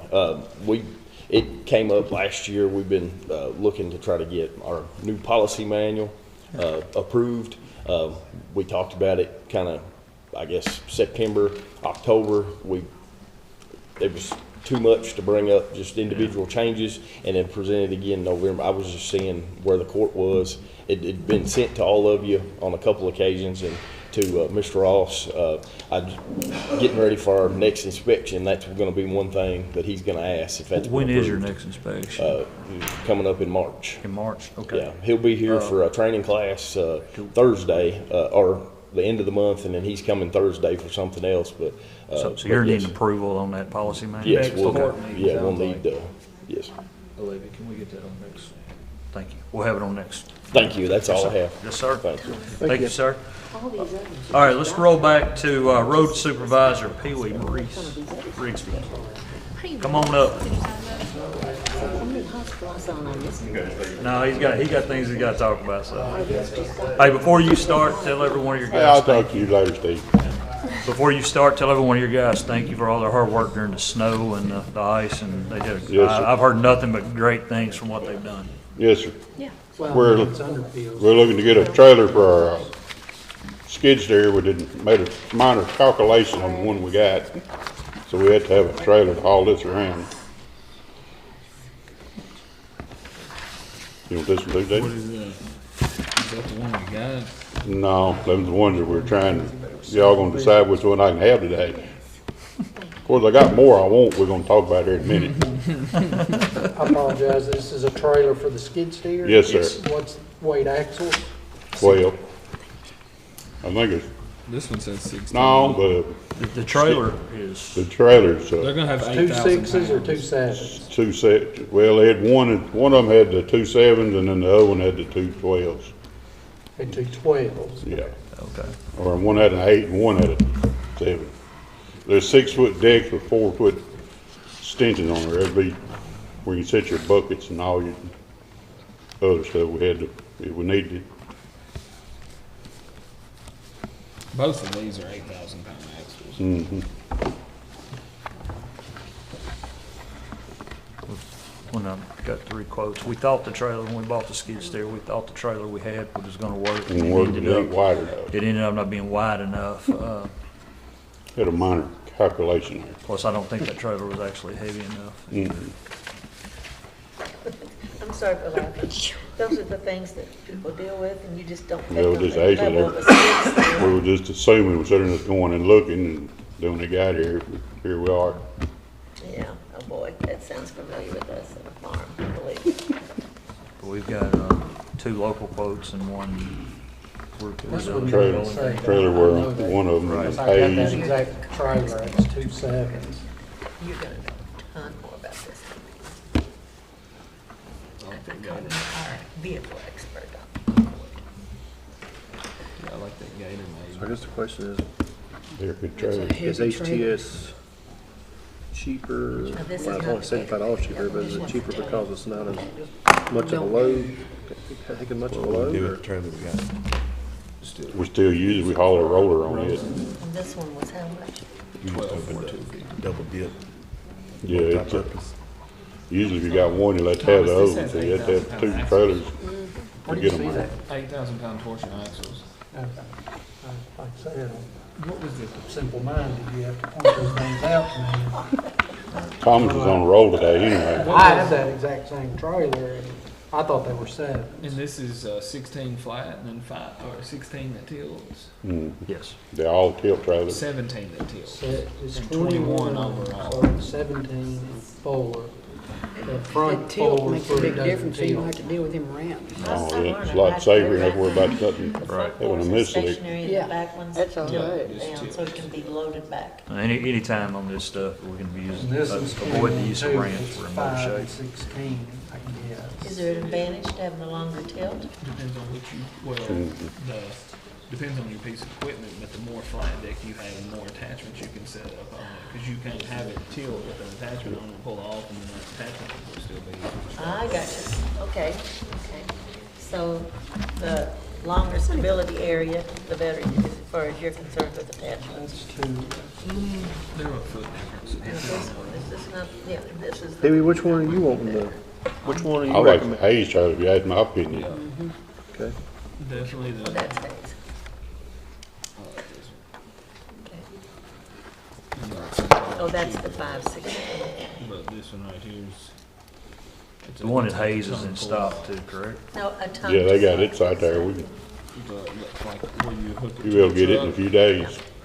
You got that in your There's budget? gonna be a toolbox right Yes, here. sir. And Oh, then the that's trailer will nice. It start. makes it handy. Okay. Corn Pro. And I like to keep the money Did you want to look at this? in the community. Absolutely. So this is your recommendation? You going to back? I'll make a motion to approve purchasing the 2024 Corn Pro tilt trailer from Hayes Trailer Sales for a total of $12,425. Second. I have a motion and a second. No further discussion, roll call please. Davenport, Yes. Goodwin, Yes. Wilcutt, Yes. Harper, Yes. Crawford, Yes. Bolden, Yes. Baker, Yes. 5.16. All right. Mr. Bailey, what else you have for us? And I like to ask you for, we're gonna need a new tractor and bush hog for the new mowing year, so one we got, some of them getting some age, and we gave one to the airport, and our bush hogs are getting some age on them, hard to get parts for these Shelties, so we may change over to Land Pride is what I'm wanting to go with, because everything's right here close and easy to get to, but it was our new tractor and mowers. He's asking for permission to put out quote, to go bids for a new tractor. We've got it in this budget. Yes. Yeah. The money's there in the budget this year for a new tractor and bush hog. With that being said, there's a Zetter tractor. I think, is that the The one? we- Zetter's in the trade-in on the That- deal. yeah. I've done, That's, I think it's the one we got from the airport, wasn't it? Or the how- Zetter, now the Zetter, we've already hit Okay, it. okay. The old Zetter that we have is sitting out there. We was gonna use as a trade-in And to, then this'll leave us one, right. we'll get the new tractor more, then that leaves us a spare in case somebody breaks down. We'll always have a Absolutely. tractor mower where they can get back to mowing while that's being worked on. And I apologize if you had already said it. What size tractor are we looking for? It's right around the 90 horse, 100 horse tractor, somewhere along there. Cab? Cab there, and all the Yeah, those nice guys, things to have. those guys spend a lot of time in those And tractors. bush and so- hog? Yeah. What's the requirements on the bush hog? It's just a 10-foot, that's pretty much just a Single Is it a single wing. Single Oh, wing? not Yeah. bat wings. No, you can't use bat wing, because what wing will be in the traffic all the time, you can't, That's mainly for the state guys, I guess. I guess, and most of them are bat wings, just the bat That's what wings, I- all they got. Okay, I'm learning. Thank Well, you. they have bigger, right of ways. They Yeah, get the yeah, whole yeah, bush big hog. ditch. Do we have to make a motion? Make a motion to authorize advertising bids for.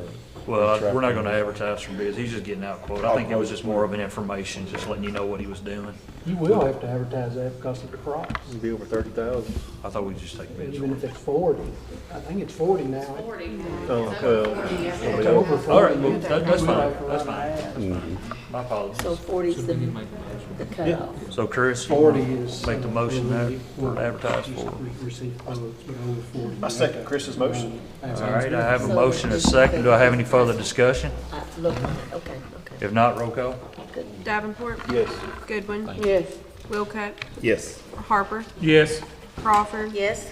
Bolden, Yes. Baker. Yes. All right, thank you, sir. Next up, solid waste. Nathan? I need the quotes on those trailers to give to Olivia.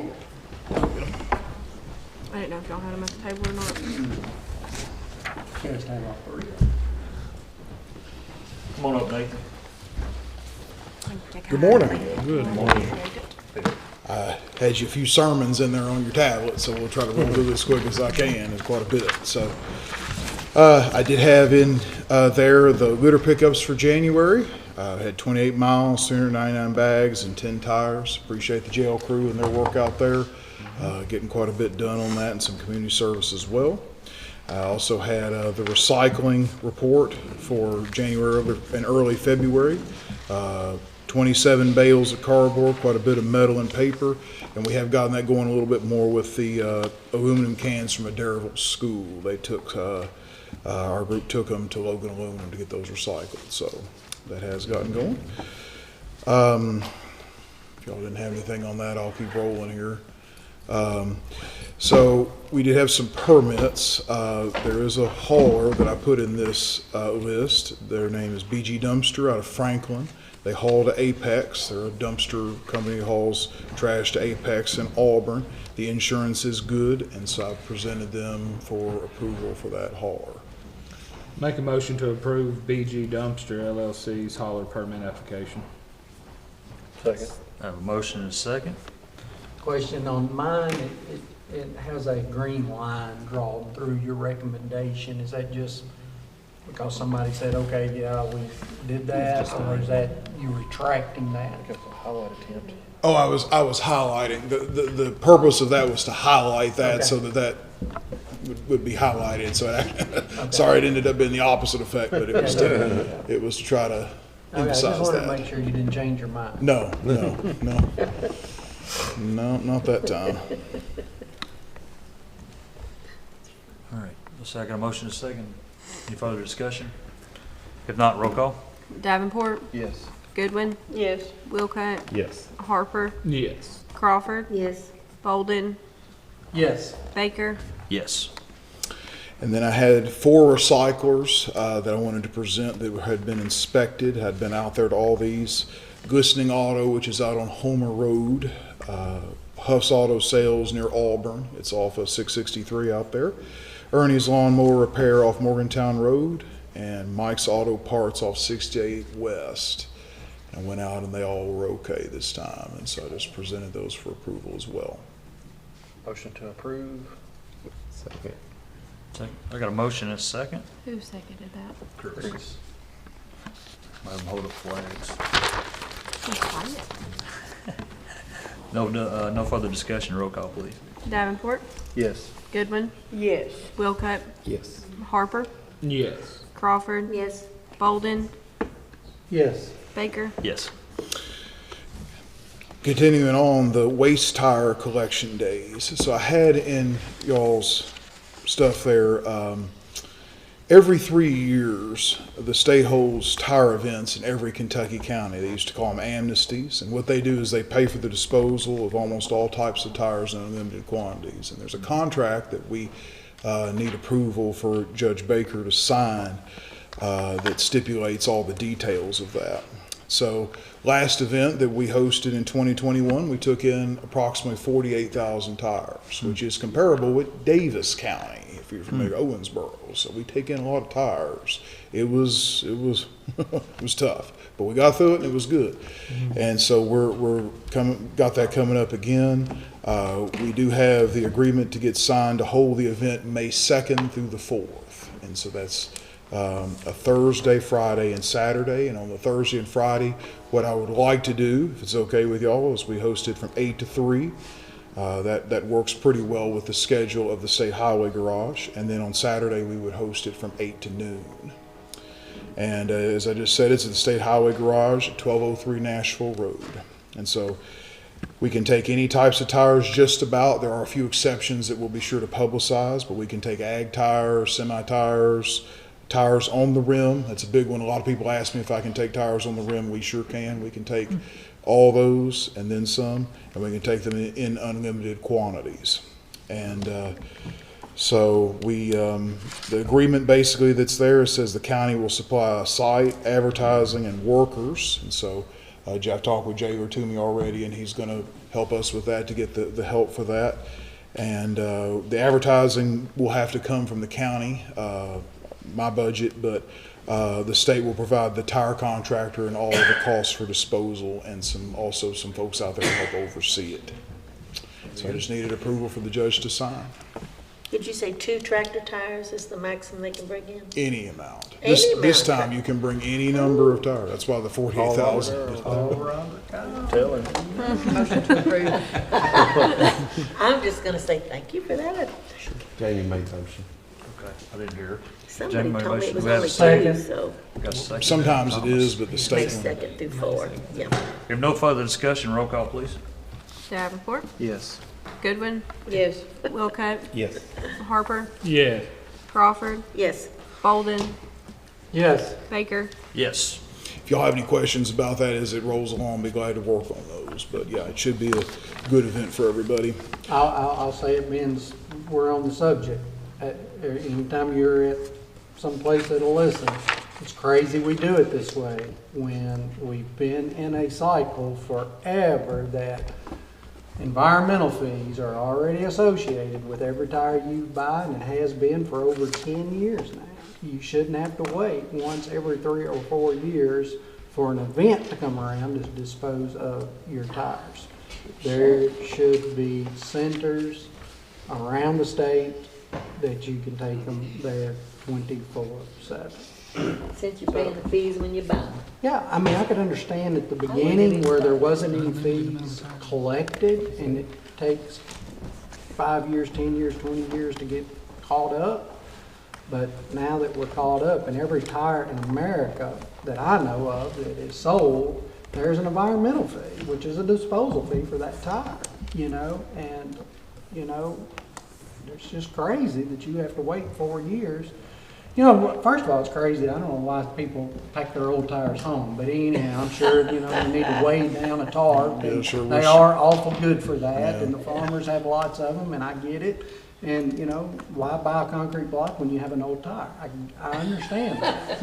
But, they shouldn't have to wait around 4 years till the next event rolls around. To get rid of And those. all they do is harbor, mosquitoes, and, they're a burn hazard. And, Lonnie's back there, he'd tell you, he loves to put out a fire that's got a bunch of tires on it, nobody wants to deal with that. And It's just crazy. I remember that you we talking deal about- with that. talking I'm gonna about that. I'm gonna tell this every Hey, time this comes I remember up. you talking about that last time. He ain't listening to you, bro. It gets easy to do I things the way like it's always prayer, been you know, done. you just don't give up, you know, you just keep on. Don't give up. Tom says someday Don't something's give gonna up. happen. If I keep Fair enough. on persisting. Send them to this YouTube link. Crazy. That's funny. Nathan, you have anything else for us? Yes, sir. Okay, go ahead. So I did want to bring up about we talked about an e-waste day and that we lack funding for that. And so I've been in some discussions and I had on your all's tablet some bids that concern a plan for this. And the state, what they'll do is they'll pay for an e-scrap e-waste day if we pair it with what's called a household hazardous waste day. And so what that does is residents can bring chemicals, cylinders, and all kinds of other hazardous waste items that they have in their house and dispose of those. And we did an event back in 2019 and it had mixed results, but I think I've learned from some of those mistakes, and I'd like to try to do one again this fall in October. And so it's a grant that the state provides, and so to fill out that grant I needed some quotes from the vendors. And so on this there is a 25% match from the state, but I believe, I can't say 100%, but I believe with the in-kind matches of the county employees working that the county will owe little or nothing for this event to happen, the way that it's structured. So I did get quotes from 3 HHW, household hazardous waste companies, Clean Earth, which is locally based out of West Kentucky, Clean Harbors, which is based out of north central Tennessee, I think Greenbrier, and EEI, which is a company that the state works with quite often on this. And on these bids that I solicit, they're not bids, excuse me, quotes, EEI was the cheapest. And they do come recommended from other waste coordinators in the state. I've talked with them. This guy, his name is Brian. He does a really good job, they say. And I believe he would be a good contractor. He does know his stuff. He called me and we talked for 35 minutes. And I thought, why are we talking so long? But I thought about it later. I think this is good because hazardous waste, getting this right is important. So I feel like this fellow will do a good job. And so that would be the quote I would recommend. And as Where far, did you say EI was from? they're based out of Cincinnati, Cincinnati. but they still gave me the best quote. Okay. And I did put in some e-scrap quotes. Again, the idea would be to take $10 from the public for the TVs and monitors, and then to have the grant cover the rest, and put that in the fee, the quote that they gave me, as well as an event. You know, they charge an event fee as well. And so I got 3 different quotes from that as well. The company we used in the past out of Nashville, TriStar, was by far the best, and I believe it's just because of proximity that they're just nearer. And so I would recommend them. And then I'd also got some newspaper and radio ad quotes for this. And my understanding is these need to be approved so I can go ahead and apply for the grant. Make a motion to authorize Nathan to apply for the grant. I second that. That's I have a great motion idea. and a second. Do I need to have the quotes approved separately? Let's go ahead and do that just to be sure. Just to make sure we're on the right track on this. Are they gonna be good for, you said October? It could be good even into the spring, but we're gonna have another big project coming up in the spring with this garbage service that's gonna take. Well, I meant like your quotes, though, this EEI would do this event though late in the year, right? They would do it in So October their is the quote's plan. gonna be good for 10 months from now. Yeah, yeah, they understand that it's gonna be a while. Yes, sir. Okay. I have a motion and a second on this, and then we'll get the quotes next. If no further discussion, roll call. Davenport, Yes. Goodwin, Yes. Wilcutt, Yes. Harper, Yes. Crawford, Yes. Bolden, Yes. Baker. Yes. Just a quick question, does that give you approval for the judge to sign the completed grant, or does that need to be separate? I think that's what that's Yeah, for. that was his motion, but I Yeah. assume that's what we I voted. made a motion to apply for the grant. Okay. Yes, yes. So that'll be So we're signed. good. So now we need to approve the quotes. So I recommend the EEI for the HHW and the TriStar for the e-scrap. So move. Second. I have a motion and a second. No further discussion. Roll call. Davenport, Yes. Goodwin, Yes. Wilcutt, Yes. Harper, Yes. Crawford, Yes. Bolden, Yes. Baker. Yes. If y'all don't have anything else, I'll take an offering and go home. Thank you y'all. for your time. All right, next up is judges' announcements. We'll run through these pretty quick and move on. Parents of addicted loved ones or PAL meeting, a new support group providing hope for loved ones of those with addictions of alcohol is meeting at 6 p.m. Thursday, February the 15th at the Logan County CTC on Bowling Green Road. You must be 18 years or older to attend and have a loved one that is addicted to alcoholism.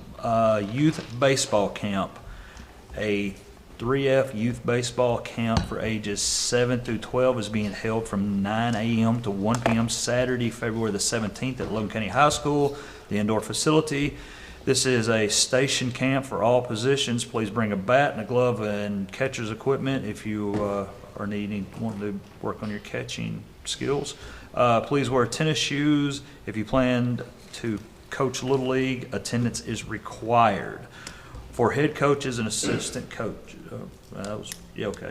This is a free camp. Sign-ups to play will be available. And the last one is the Barren River Child Advocacy Center is hosting their Great Teddy Bear Run Saturday, April the 27th at 9 p.m. For more information, visit the Barren River Child Advocacy Center's Facebook page or call 270-783-4357. I plan to try to support that, and I encourage everyone to support that. That's all I don't think we have any reports at this time, so now we have citizens participation. Anyone with a concern about the community, please come up now, state your name, and we'll roll from there.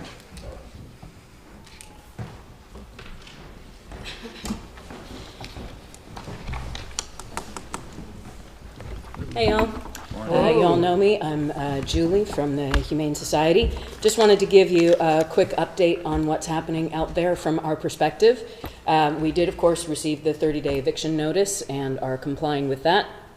And just to elaborate on what Eric was speaking about, we have begun a staged removal process of all of the Humane Society's belongings. We are beginning with all of our records and non-essential items, things that are not being used on a regular day-to-day basis. We will then be moving on to larger non-daily use items, extra desks, shelving units, things like that. From that point, we will be forced to move on to things that are currently in use, but we have to start moving things on, and we will wait until the last day or the last couple of days before we pull out the things that are the most critical that are being used every day. But we've made it clear to Eric, I just received last night the inventory from the county side, and so what the county has purchased since the split has happened. So we will leave all of those things there, but pretty much everything else has been either purchased by or donated to the Humane Society over the past 15 or so years. So that will be coming with us to set up in our new adoption center location. So just so that's clear, we want to make sure the county has the opportunity to replace all of those items. We don't want to leave the dogs in a lurch, obviously, but we need to make it clear that all of those things are indeed coming to our new facility with us. We also wanted to make sure that the county knew that we're more than happy to share the providers that we use for different for the different things that we have purchased for you to set up accounts, and that's not a problem. We would prefer to avoid another repeat of the attempted purchasing through Humane Society accounts without authorization, so we would be more than happy to share those things with you as resources. One other question I had there, I did receive last week a past due invoice for the parvo vaccines that were purchased in December, that I had given you the hard copy of the invoice back in January. Didn't know if we needed another copy of that or if that is Yeah, if being you in could through provide the me system. another copy of it, I'd like to see it. I've been working with Dr. Todd. I went out Friday to try to straighten some of those bills out. This is the one for the parvo vaccines Right. that were purchased for Zoetis. Oh, okay. Yeah. Yeah, if you'll get those to me, I'll make sure that it gets put on our next billing list and that the Humane Society is reimbursed for that. With that being said, Dr. Todd, they had a billing error and they were billing stuff from the county to the Humane Society. They admitted they had the error. We're working on getting that straightened out also. Yes, yeah. Our new treasurer was supposed to be getting with Dr. Todd as well to make sure that everything was correctly Yes, ma'am. allocated. Thank you. And the last thing I wanted to ask is just a request that if there are going to be additional work days out at the shelter where things are going to be turned off, that we just get a day or so of advance notice. Last week when the cameras were being put in, the internet was out all day, and that was a day we had a new hire starting, so we weren't able to do any of the training that we were planning to do.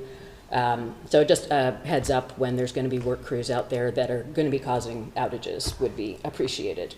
But other than that, we are working on pulling our things out. We will be looking for community volunteers on that and be putting out notifications for days when we're going to be having people help us remove the Humane Society items.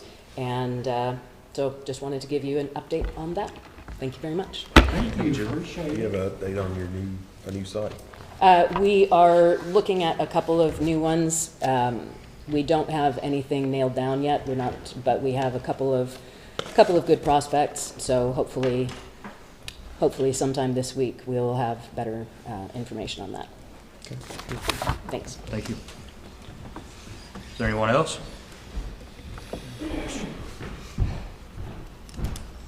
Some of y'all may know me, some of you may not. I'm Eddie Starnader. I'm Julie's husband.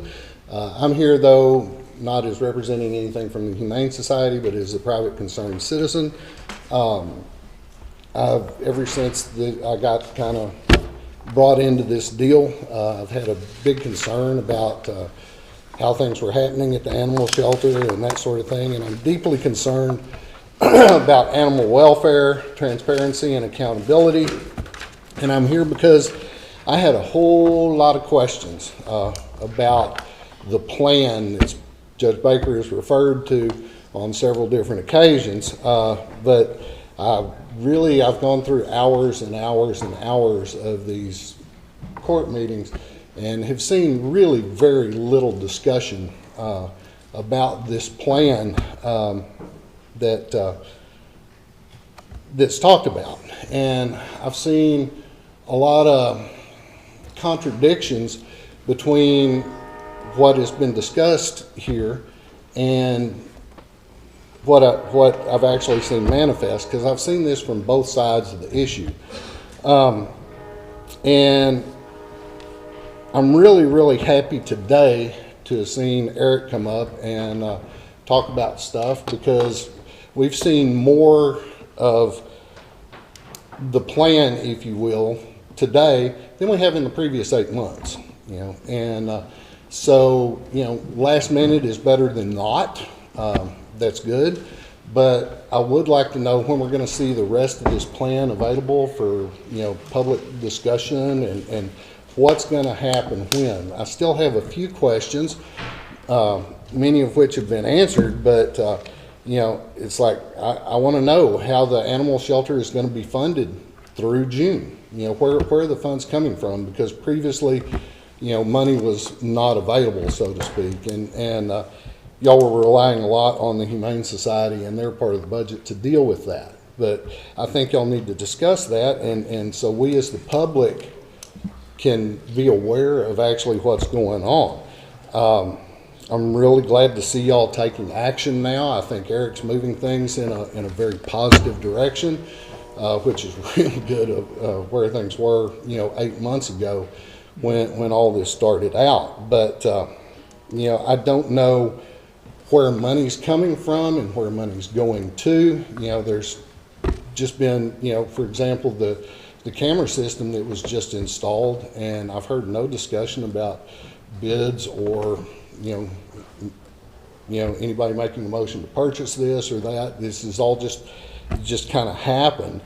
But, I have concerns about budgetary matters like, is food going to be purchased now? Is it donated?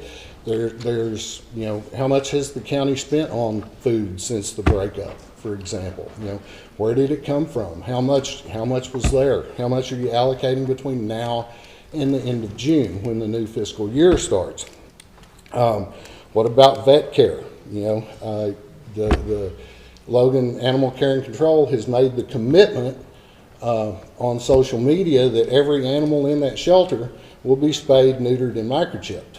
And yet, have we done anything with bids to have that done, or are y'all just going to rely on the Humane Society to provide that service free of charge for the county? They're your responsibility. So I think there needs to be a little bit more discussion about things like vet care, food, equipment replacement. All these kennels y'all have known since July. Jason sat here in July and said, hey, this is the Humane Society property. And I've not seen any bids for new kennels come in, right? Y'all haven't discussed that, and you need to. Like I said, better late than never. At least things are moving forward, and I commend y'all for doing that. Let's have a little bit more public discussion about what's going on so people will know. Because I tell you, when I see things that look suspicious to me, I'm not afraid to call it out, and I will. And, I think y'all are above that, right? So What do you find suspicious? That's what I'm curious about. Well, I find suspicious comments like, we'll just take their stuff and keep it as rent. We could. We could. Well, that's between y'all if y'all want to involve. So I'm not speaking for the Humane Society. Right, I'm speaking as a private citizen, and comments like that are unprofessional and they disturb me. Well, when I see the government saying about season stuff. Let me tell you what disturbs me is the fact that we're here today having this discussion. We wouldn't have to have this discussion today if the contract was being fulfilled. Okay, so let's go that's back. Where we're at. Let's go back here a little bit. We gave you a chance to talk. You've accused everybody publicly. You said we're going underneath the table. We're doing things illegally. Oh, you're buying camera systems. Yeah, we're doing these things because we're wanting to improve what the Humane Society was not able to produce. So where's the money coming from? We got $10,000 a month that we were giving to the Humane Society that we are now keeping because we're going to do it ourselves because we want to do it better. And Julie has done a great job, I sincerely believe, but she's only been president since December. Correct. Okay? So all these years of problems have built up on this court. We've had problems for years. Julie comes in December and she's trying to straighten things out. But the negativity and the things that you're saying, you have no idea. Oh, I have ideas. You have no idea what the past 5, 6, 7 years, what has been going on between the contract, the Humane Society, and the county. And that's why we are split. And I think Julie's going to do a good job. I think she has done a good job. I think she's going to move it forward. But for you coming in here with a standpoint from December to now, I have, I'm sorry, I don't have any. Was Jennifer not y'all's employee? Was she not on here for months before y'all had to fire her for improprieties that led to the disease outbreaks and a lot of this and other that's stuff? why she was removed, sir. Precisely. That's what I'm saying. All the angles of this, we're here for the welfare of the animals, but all we're doing is kicking a dead horse. I mean, precisely. That's why I came in and I said, and I think everything's headed in the right direction. Yeah, I just want to see the plan. If you want to see the plan, all you got to do is walk through the animal shelter. I mean, Eric's got it laid out. No. Y'all need to have this. That's why y'all write things down, is so the public can look at stuff. As far as I know, y'all have to get bids for things. There's purchasing procedures. Some you do, some you don't. I'm not an expert. It all depends on the cost, and everything so far the cost has been below the threshold. Well, it seems to me that y'all are fixing to be making up about another $150,000 a year shortfall that was coming out of the Humane Society's budget. That seems to me like a fair bit of funding that has to be taken care of. I'm not here to kick a dead horse, right? We can go down that road if y'all want to go down that road. That's not a problem. I just want to know what y'all are going to do moving forward. What's the plan? It's y'all's plan. It's y'all's shelter. I don't have a vested interest in this other than I care about seeing what's going to be happening. So I just encourage y'all to, have the discussion here. Y'all have discussions all the time. I've watched hours of it. Talk about what you're going to do and how you're going to do it. That's all I'm asking. Fair question. I think Eric's presented some things today. Yeah, I think it's great. know I think it he's doing a wasn't fine in job writing, out there so but far. I think it's I have some other issues with him, but that have nothing to do What, with what it. would those issues be, sir? Wait a minute, we don't need to talk about that. If there's a grievance, you can write it out and the judge will address it. We don't need to do that in recorded open court.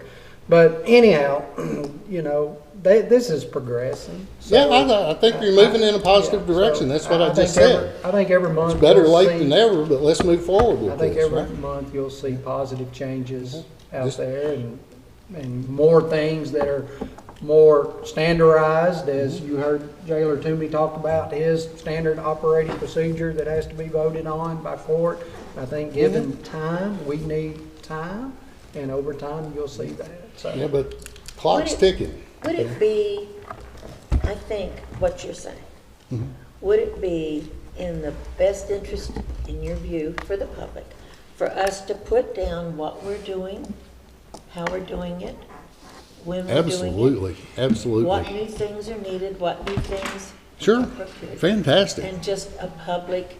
Absolutely. That's all we want, just a That's what public you're record. asking. Yeah, just, let's just put it out there so we can see what's going on. That's all we want to do, right?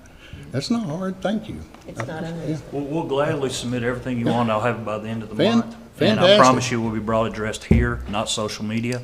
I can promise you that. That's the only power I got, so Well, we want Yeah. to be a professional court. thank you. This court wants every person's views to be important. We can't always work toward pleasing everybody because it's Correct. No. impossible. Yeah, you're in such a But- rock and a hard place. I understand that. If we were not cognizant of there being a different viewpoint, then we're not doing our job. Thank you. So I think a public record of what we're doing can be always made available Fantastic. and always work to listen. Thank you very much, man. I appreciate that. Yeah, thank you a lot. All right, that's all I got. Thank you. We'll be keeping an eye on things. I appreciate y'all. Thank you. Let's take a quick recess, 5 minutes.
And go into old business, please.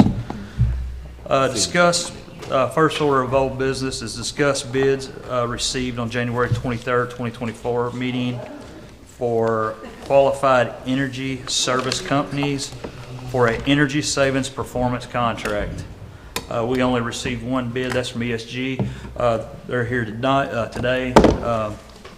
If you have any questions for Ryan, he'd gladly answer them, I believe.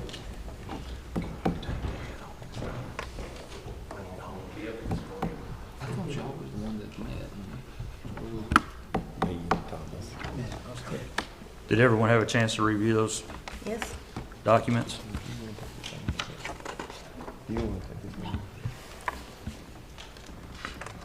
So, I guess my understanding, clarify me if I'm wrong, as long as we take the step to contract with ESG, that is not contractually obligating us to any dollar amounts today. It's just, we're gonna work with you to start pulling data, pulling options, identifying different things that we could do. Couple different scenarios, options Okay. at the jail, options at the Yeah. judicial center, what buildings are included, what scopes of work are included. If So we end up doing nothing, we owe ESG what? nothing. That's what I today. like to hear. So this is borrow. For this. That's the reason I'll let you answer that. Yeah, I think we need to move forward with Yeah, more information. once we get into another step for some more information, there probably will be a kind of a breakage fee when we get into some more design engineering phase of that work. But typically, once someone's at that level, Well, they're not backing out. you're going to, the project makes sense. And our obligation on that side is to give you a contract or a project that pays for itself or meets the expectations you guys set forth. And that's, obviously that'll all be done through workshops and discussions on what you guys see as priority. I know I was told I can't take anything off the jail list, so that all has to go through, so that's That's a law, it's a big list. I don't want to get locked up, and I don't want Go the, ahead. Yeah. I do too. So I'll put that in form of a motion that we contract with ESG to look and identify future projects that could be energy saving at Is this low or worth- no cost to the county. 15 or 20 or either one?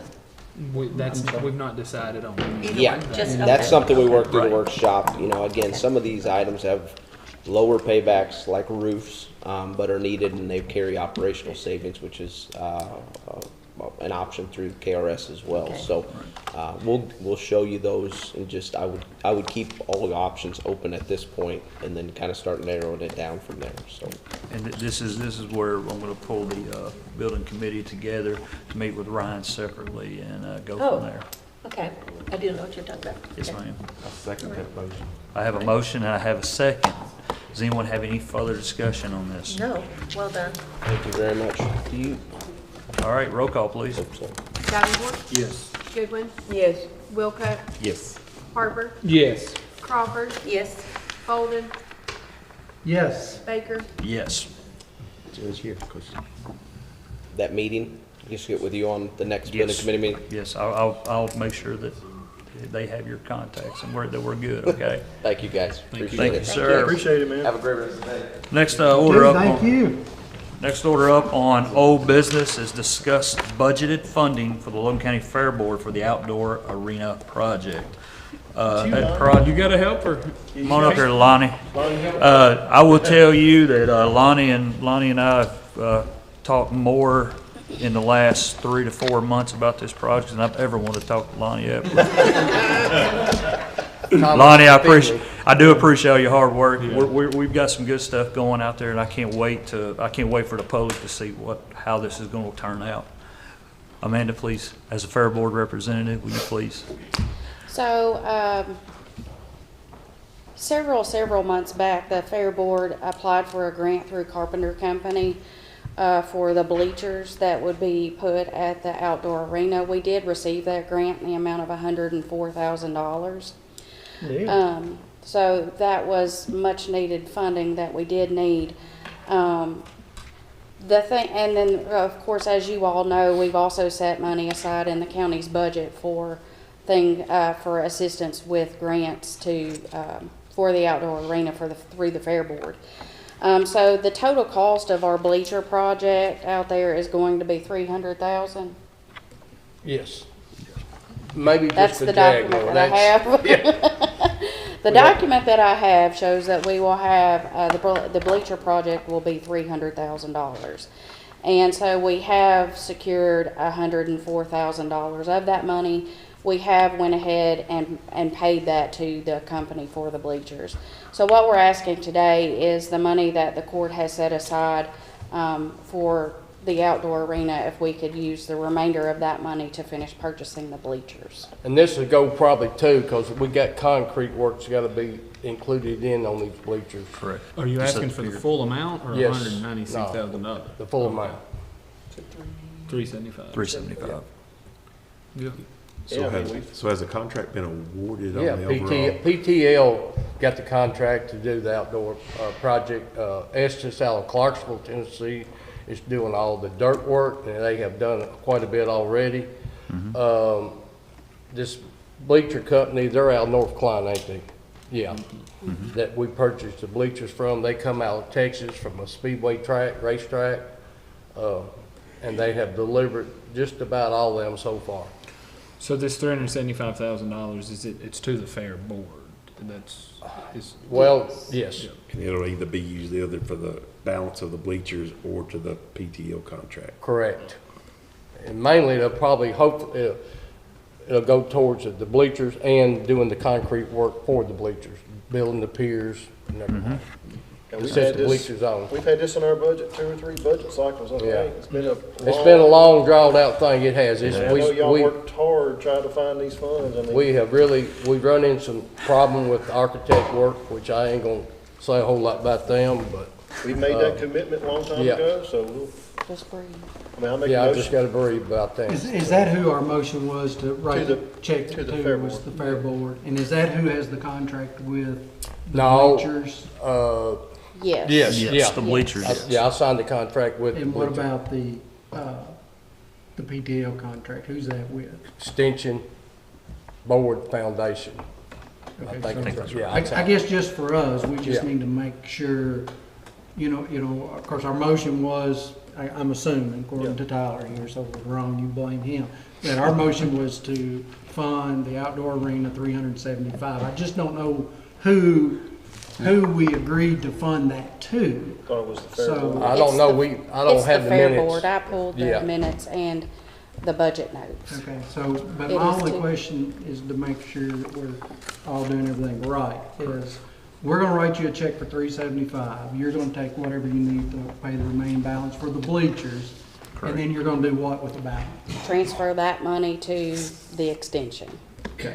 To go on to the project. To go into the project for the concrete and all the other things, to fill in that necessary gap. You know, you're on recording saying that, so. Grant was 100. We're gonna Well, do, just no kidding. we're gonna do I mean, it, if that- we're gonna if y'all do, use that money to go to, yes, you know, Las Vegas. no, we'll be We'll nice. we have to provide the documentation for the grants. Once so- we write the check, it's out of our control. And we're gonna apply for other grants through our partners again. I mean, after once this project, well, I don't think the project's gotta be complete, does it, Amanda?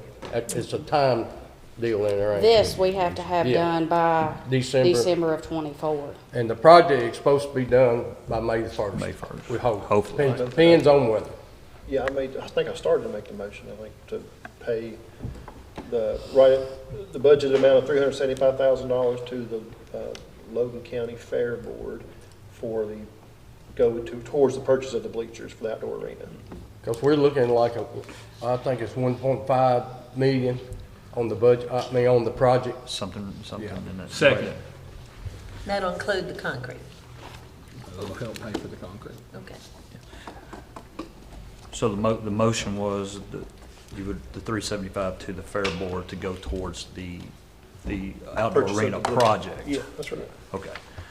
I just don't want it to be held out as just the bleachers. And I am So- working on another grant project with another big company to help maybe come in on this project too. So That'd be great. it just might take a little time on that. So That'd be great. All right, I have a motion and a second. Is there any further discussion? If not, roll call. Davenport, Yes. Goodwin, Yes. Wilco, Yes. Harper, Yes. Crawford, Yes. Bolden, Yes. Baker. Yes. and we want to thank y'all because this, like I said, without y'all helping us on a lot of this, it'd be hard to do a lot of this. So we Well, hope yeah. it's going to be. We hope it's going to be a great project. Hope it's going to bring in a lot of events. We got some events we're trying to book now for later on this year, as far as outdoor events besides the fair. So Well, it'd be a whole lot harder to approve something like this if we didn't see the success that the indoor arena has done Yeah. and Right. and the fair. I mean, y'all promoted and people come in and it's just gonna get better, so. You'll go out and see a lot of dirt work going on right now. I'm excited. Every time I walk out there, I get a little bit more excited to see Phil what's gets, coming. like you said, I call him sometimes once or twice a day. We got this, we gotta do this. And he's always there, so, We make things happen. yeah. We Thank you, appreciate Lonnie. it. Thank you for all your hard work on this. Appreciate it. Thank y'all. Thank you. All right, let's roll into new business. New business, approve county clerk's financial statement for calendar year '23.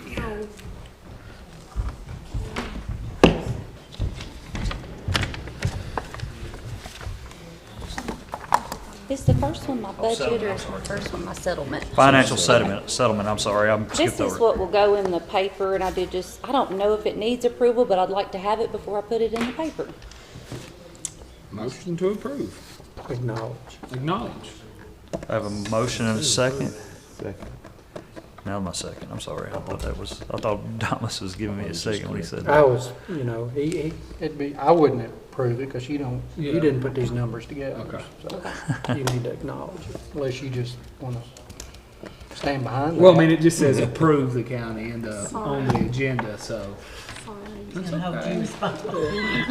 All right, I have a motion by Jason, a second by Chris. No further discussion, roll call. Davenport, Yes. Goodwin, Yes. Wilco, Yes. Harper, Yes. Crawford, Yes. Bolden, Yes. Baker. Yes. If it's okay, can I just real quick, because I got questioned on this last year when it was in the newspaper.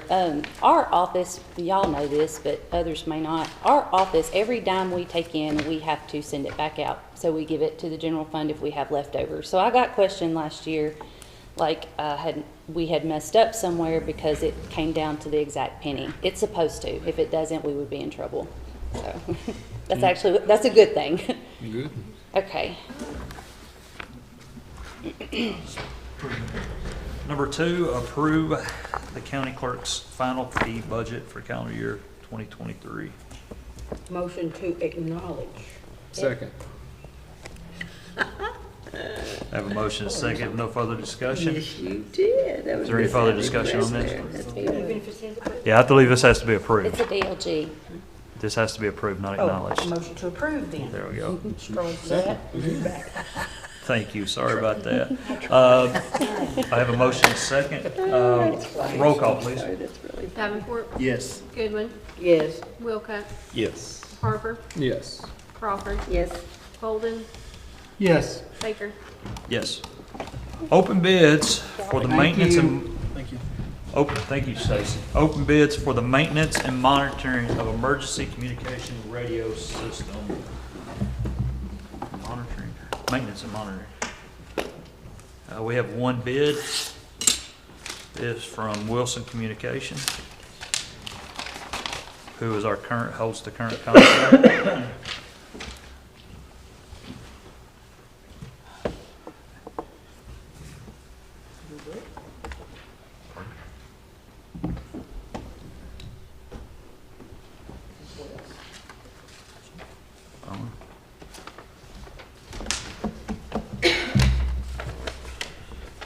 The amount of the bid is for, you care to say that since you're. The amount of the bid is for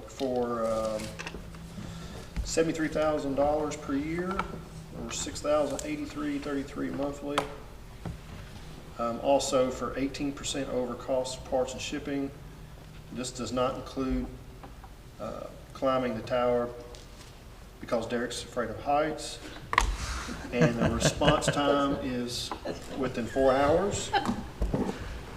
Oh, and length of contract, 3 years. No, that's what you've been.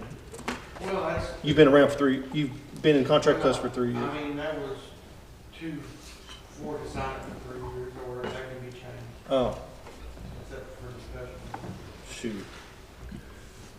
I'm pretty sure, Joe, correct me if I'm wrong, we can accept bids for a year with the option to renew if both parties agree. I think it needs For- to be in the initial bid request, so when we put it out there, we need to put it in there. We that should have put can it in there have That's in then. the contract now. Successive, so. Oh, okay.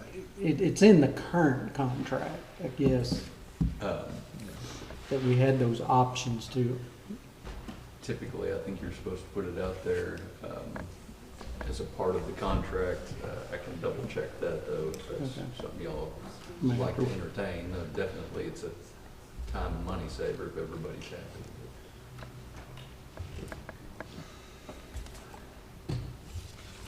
All right, you have the bid in front of you. At this point, I entertain a motion. 6,083. We make a motion to accept the bid from Wilson Communication on this is a yearly contract amount of $73,000 per year, which is $6,083.33 a month, plus a 18% over cost and shipment of parts. And then we'll look at if we're able to automatic renew or not. But as of right now, it's Right. 1 year. Just a 1-year option at this point. All right, Thomas is. Ginger, everything going good with Wilson Communications? All right. Second. I have a motion by Thomas and a second by Jason. If no further discussion, can we get a roll call?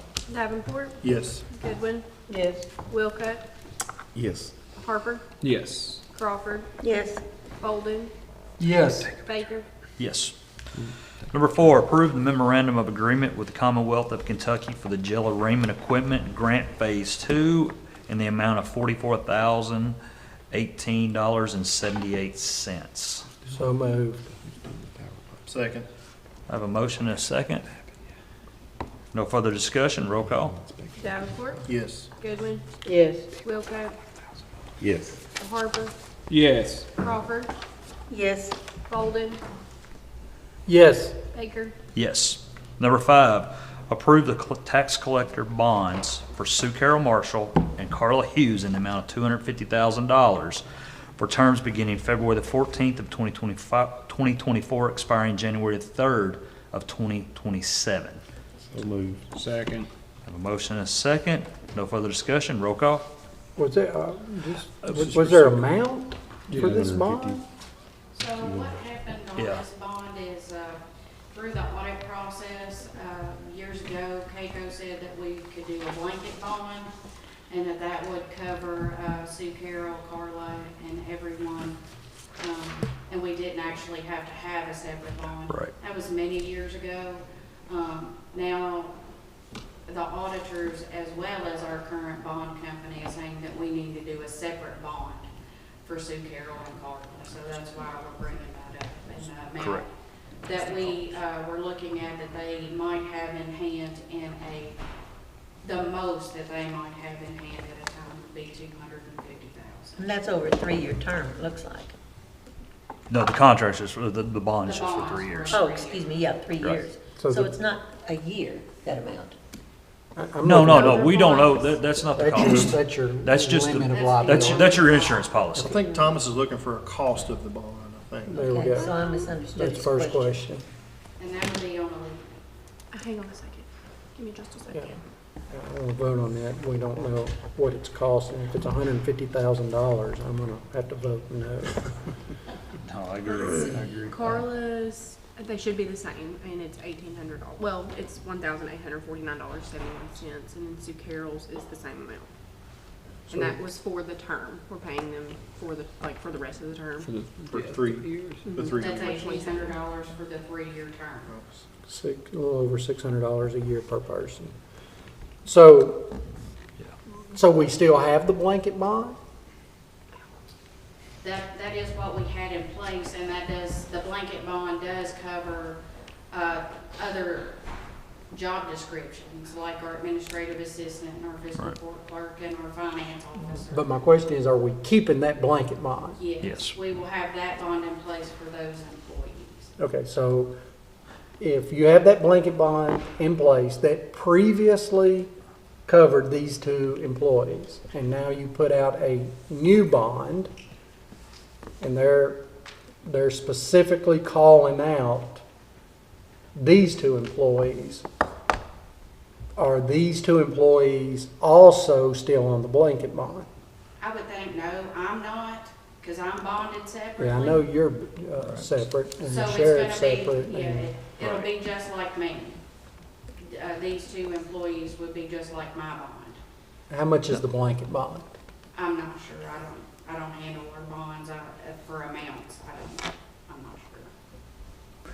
What we can do is we can look into it, and make sure that they're taken off of that bond. Well, I Or- wouldn't. I mean, I let me wouldn't. really Matter of rephrase fact, I that. would argue that they don't come off unless there is a deduction in premium. Oh, agree, If you're agree, saying, it's agree. like, just think of it if they were automobiles. Right, right. You say, I've got a blanket policy Right. for automobiles and it has 100 automobiles on it. Yeah. And you say, well, you gotta take these two automobiles and put them over Oh, here. yeah, If they're still not covered in both places, I better see a deduction correct. premium. Yeah, I think I worded that wrong. What I meant to say was, and I understand what you're saying, and I agree Now, with if you they 100%. stay on it, Right, which I would want them to stay on it, right.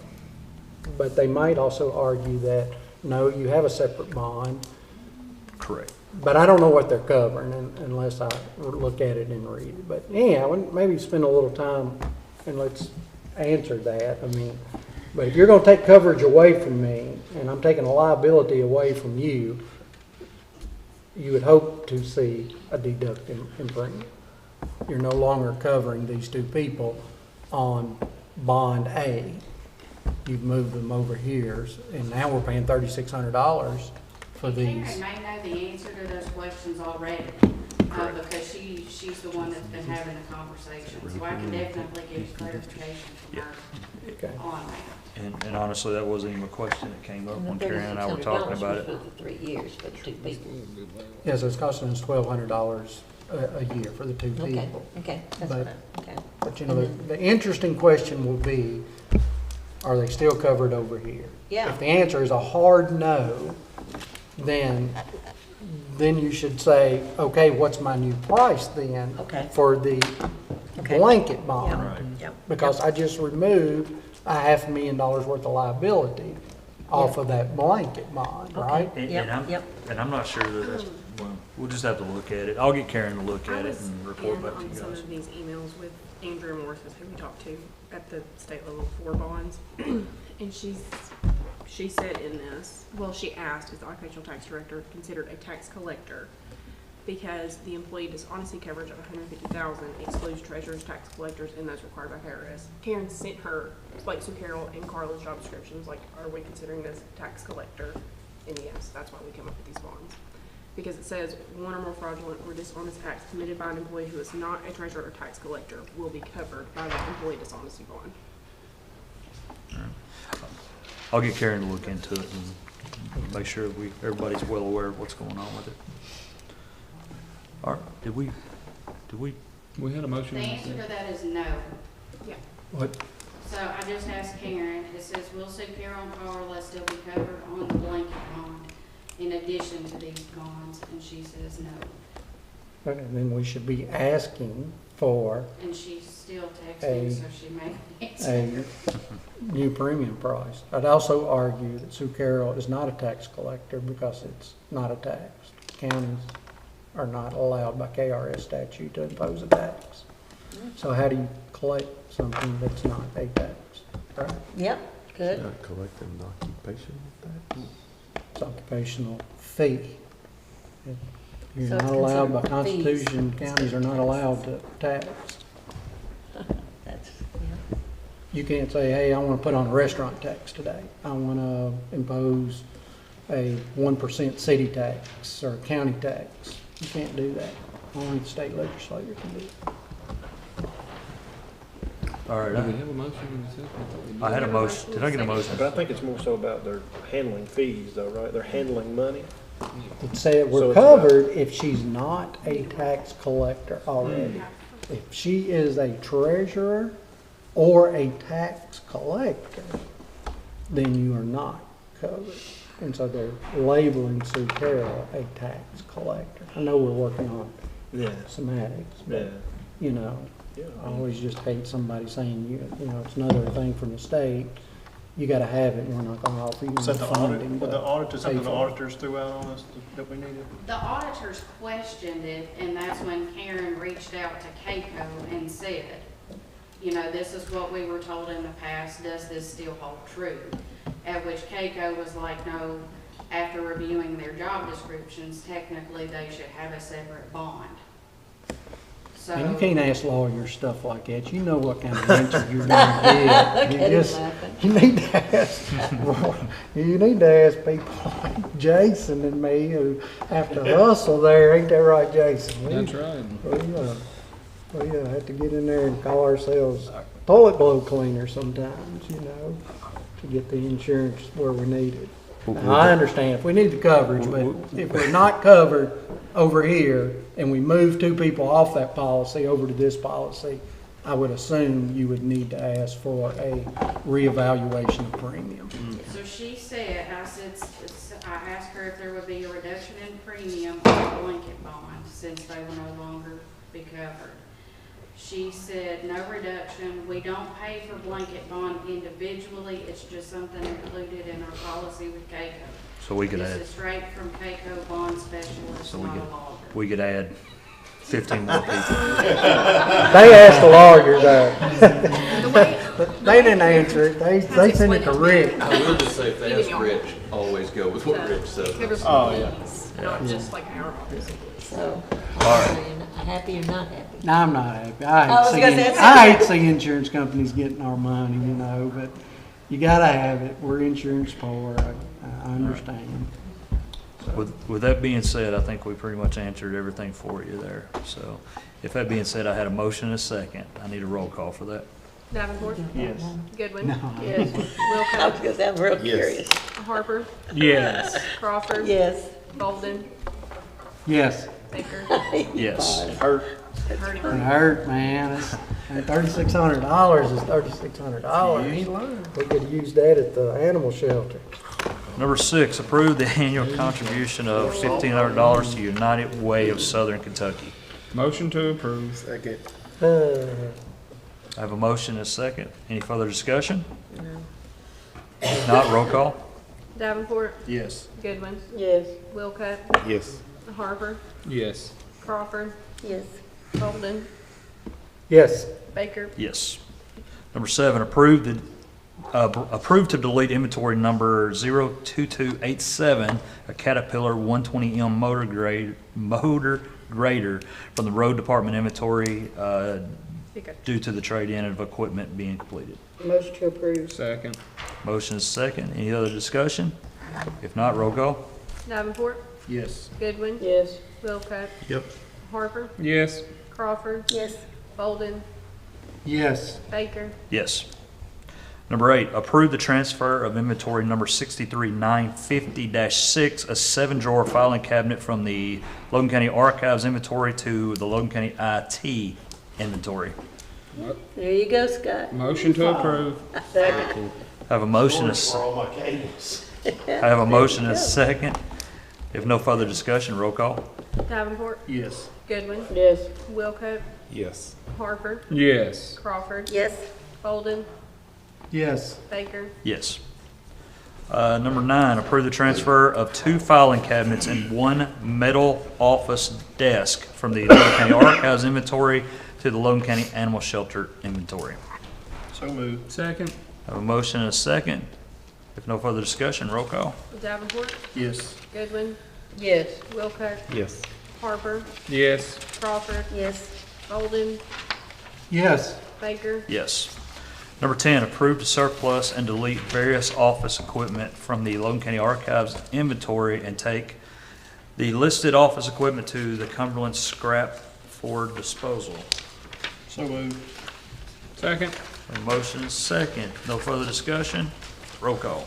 Davenport, Yes. Goodwin, Yes. Wilcox, Yes. Harper, Yes.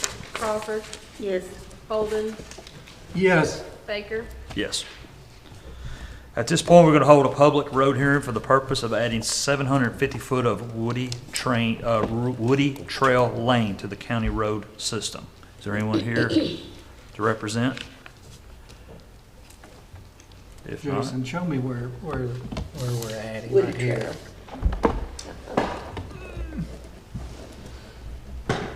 Is it the circle? No, so it would stop right before the circle, 750 foot. Okay. Stop right, and then there's like a turnaround right there. There is a turnaround. Yeah, and there's 7 landowners, and we've been working on getting deed work and stuff. That's over next to the lake. Question. For me to get a road off, I need to bring it to be on the next court so we can do it like this, only remove. I have to advertise? Yeah, you have to hold a public hearing. And There's not a person who lives on that road. Well, it's the same process for adding as this. Yeah. Okay. Because I've been trying to clean up all my stuff so that when I hand it to Jamie, everything's got it. And that, they don't even. You still got any questions on this? No, sir, I wanted to know. Okay, I'll make a motion to approve the, or what, how do I do? Approve adding 750 feet to the county road system. Yeah, I make a motion to approve adding 750 foot of Woody Trail Lane to the county road system. Second. I have a motion and a second. Is there any further discussion? If not, roll call. Davenport, Yes. Goodwin, Yes. Wilcox, Yes. Harper, Yes. Crawford, Yes. Bolden, Yes. Baker, Yes. All right, we're trying to get this wrapped up quick. Number 12, approved to advertise for bid for pressure washing at the historic courthouse. That's basically all the flat work concrete around the sidewalks, basically all the sidewalks and the major rock wall that surrounds. Motion to approve. Second. I have a motion and a second. Judge, question just on that. I mean, this is the same thing we advertised last year, right? Yes, but what happened Scope was last gonna year be- is all three were so far different of what they were doing. It wasn't a fair bid. We've sat down and measured everything, and now everybody should be on the same page of what they bid. That's the reason we didn't accept it last time, because it was so far out of what each one was doing that it just wasn't fair to the others. I was just gonna say, it'd be good to make sure our scope was well defined that way. Yes, there should be on your iPads the scope of what we're doing. Detailed bid. I have a motion and a second. Do I have any other questions about this? If not, roll call. Davenport, Yes. Goodwin, Yes. Wilcox, Yes. Harper, Yes. Crawford, Yes. Bolden, Yes. Baker, Yes. And the 13, approved to advertise for the painting and repair to the soffit at the historic courthouse and to seal the exterior brick at the historic courthouse. Basically, we've got bats that are getting into the building. Yeah, and it's not Batman because he hasn't saved anybody yet. Bats are getting in, and they're not causing any harm at this point, but this could be potential harm. So what we want to do is get all that soffit cleaned up, sealed. The sealing part on the brick is basically just a sealer hardener that will harden the brick back up. Like to a rubberized stuff? No, ma'am. It's just a clear coat. It just basically is going to just a sealer that you would put over any normal concrete. Almost like a this is specially fixating. designed for older brick. The brick it's hundreds of years old. It's just time to do something to it. Okay. It's deteriorating. You can just I put your finger. motion to accept that. Second. I have a motion and a second. Is there any other discussion on this process? If not, roll call. Davenport, Yes. Goodwin, Yes. Wilcutt, Yes. Harper, Yes. Crawford, Yes. Bolden, Yes. Baker. Yes. We have no reason to go in executive session, do we? If not, do we have any items for post-agenda? Judge, I want to ask, I guess, to schedule a road hearing for the addition of 386 feet on Lawson Lane and 2,300 feet on Wild Turkey Lane. On Wild Turkey? Where is Wild Turkey, by the It's way? off of Milton Riley Road, How many feet did you say on Wild Turkey? 2,300. They both have been evaluated. Both have been evaluated and in good standing. Yes, he has all given them favor, says they all meet standard criteria set by the court. Do I need to do the same thing to remove the road? To remove it. So don't I need to? I would, let's, why don't you get with Pee Wee and let him look at that, evaluate that? You already told me there's Oh, he's already nobody evaluated, okay, I apologize. Somebody took the road sign off and put it on the telephone pole. And I Let's- drove back there and there's not a, he said there hadn't been anybody living there in years and years and years. Well, let's work on Chris and we'll come back to yours, okay? Did you make a motion? Chris, I think you need Do I to do need to those make one them? at a time. Okay, I make Yeah. a motion to schedule a road hearing for the addition of 2,300 feet of Wild Turkey Lane. Second. I have a motion and a second for adding 2,300 foot of Wild Turkey Lane to the road. If no further discussion, roll call. Davenport, Yes. Goodwin, Yes. Wilcutt, Yes. Harper, Yes. Crawford, Yes. Bolden, Yes. Baker. Yes. Also make a motion to schedule a road hearing for the addition of 386 feet of Lawson Lane. Second. I have a motion and a second. Any discussion? If not, roll call. Davenport, Yes. Goodwin, Yes. Wilcutt, Yes. Harper, Yes. Crawford, Yes. Bolden, Yes. Baker. Yes. Now, Ms. Ann, you can ask I your... need to make a motion for a hearing to remove, wait a minute, wrote it down. Pat McGuire, which is a county road, has been designated for years and years. There is no residents on this road. I'd like the entire road removed. It's only about a mile and a half. Wow. It's not a long road. A mile and a half, that's Well- 8,000 feet. Well, okay, let me go measure it. Okay, guys, I'm sorry. Do you know what I your did road not. is? Yes, I do. I didn't measure it exactly. Do I have to have the exact amount to remove it? Yeah. Because it's the whole road? Be helpful. You guys embarrassed me with all these. You're good. Oh, Well, I don't think You're to doing make, fine. to make her motion, she don't need the exact amount today, does she? I'll have my exact square foot, To okay. run an advertisement, you will. Yeah, because it's got to Yeah, go I'll in need the it paper. down. All right, I didn't do my homework.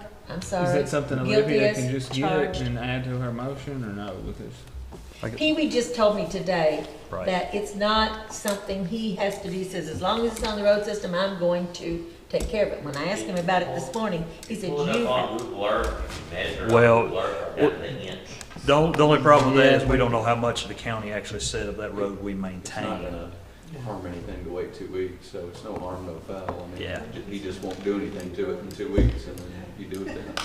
Well, I noticed that he had graded it, and I said, that's the one with nobody, he says, you gotta take it off, otherwise I'm gonna keep taking care of it. So, that was my reason for bringing it up, but if I haven't measured it, okay, did you say to the inch? well, No. I'll get you the, let's Go by push your this off. road list. If it says it's Cindy. That's what Jason said, 397 They have feet, take They that. have it by the foot at the road barn. At the road barn, Yeah, okay. All right, so if I'd asked Pee Wee that very excellent question this morning before I got here, this would have been taken care That's of. perfect. So do I have to wait till after the next one to do this? What it sounds like. Yeah, Okay. let's hold off. It's not hurting I anything just at this don't- point, see, so. but it's on Jamie. I'm trying to get all my stuff done so that she's got a clean slate. And It's once already again, hers. Jamie, So is it- sorry. It's already hers. It's already James? Well, yes, but okay, I'm trying to take care of everybody that was mine. People that are calling me, I'm still saying until Jamie, because, there was some difference that this is public input. It's okay. It's okay. That the monies have not been have not been differentiated yet. From what was mine to yours, it has not been settled. And so I said, I'll take care of everybody that calls me until that happens. And if there's a problem with the money, we can talk about it later. It's just kind of tricky. It's okay. It's Is this perfectly road, fine. I did have a question. Is this road gravel or asphalt? Gravel. And I noticed it had been freshly graded. We'll I look wondered at if it the at the farmers next are there. meeting, if that's okay. Sorry, I'll get it. All right, is there anything else on post agenda? No. If not, may I entertain a motion to adjourn? Motion to adjourn. Second. Second. All in favor? Stand up.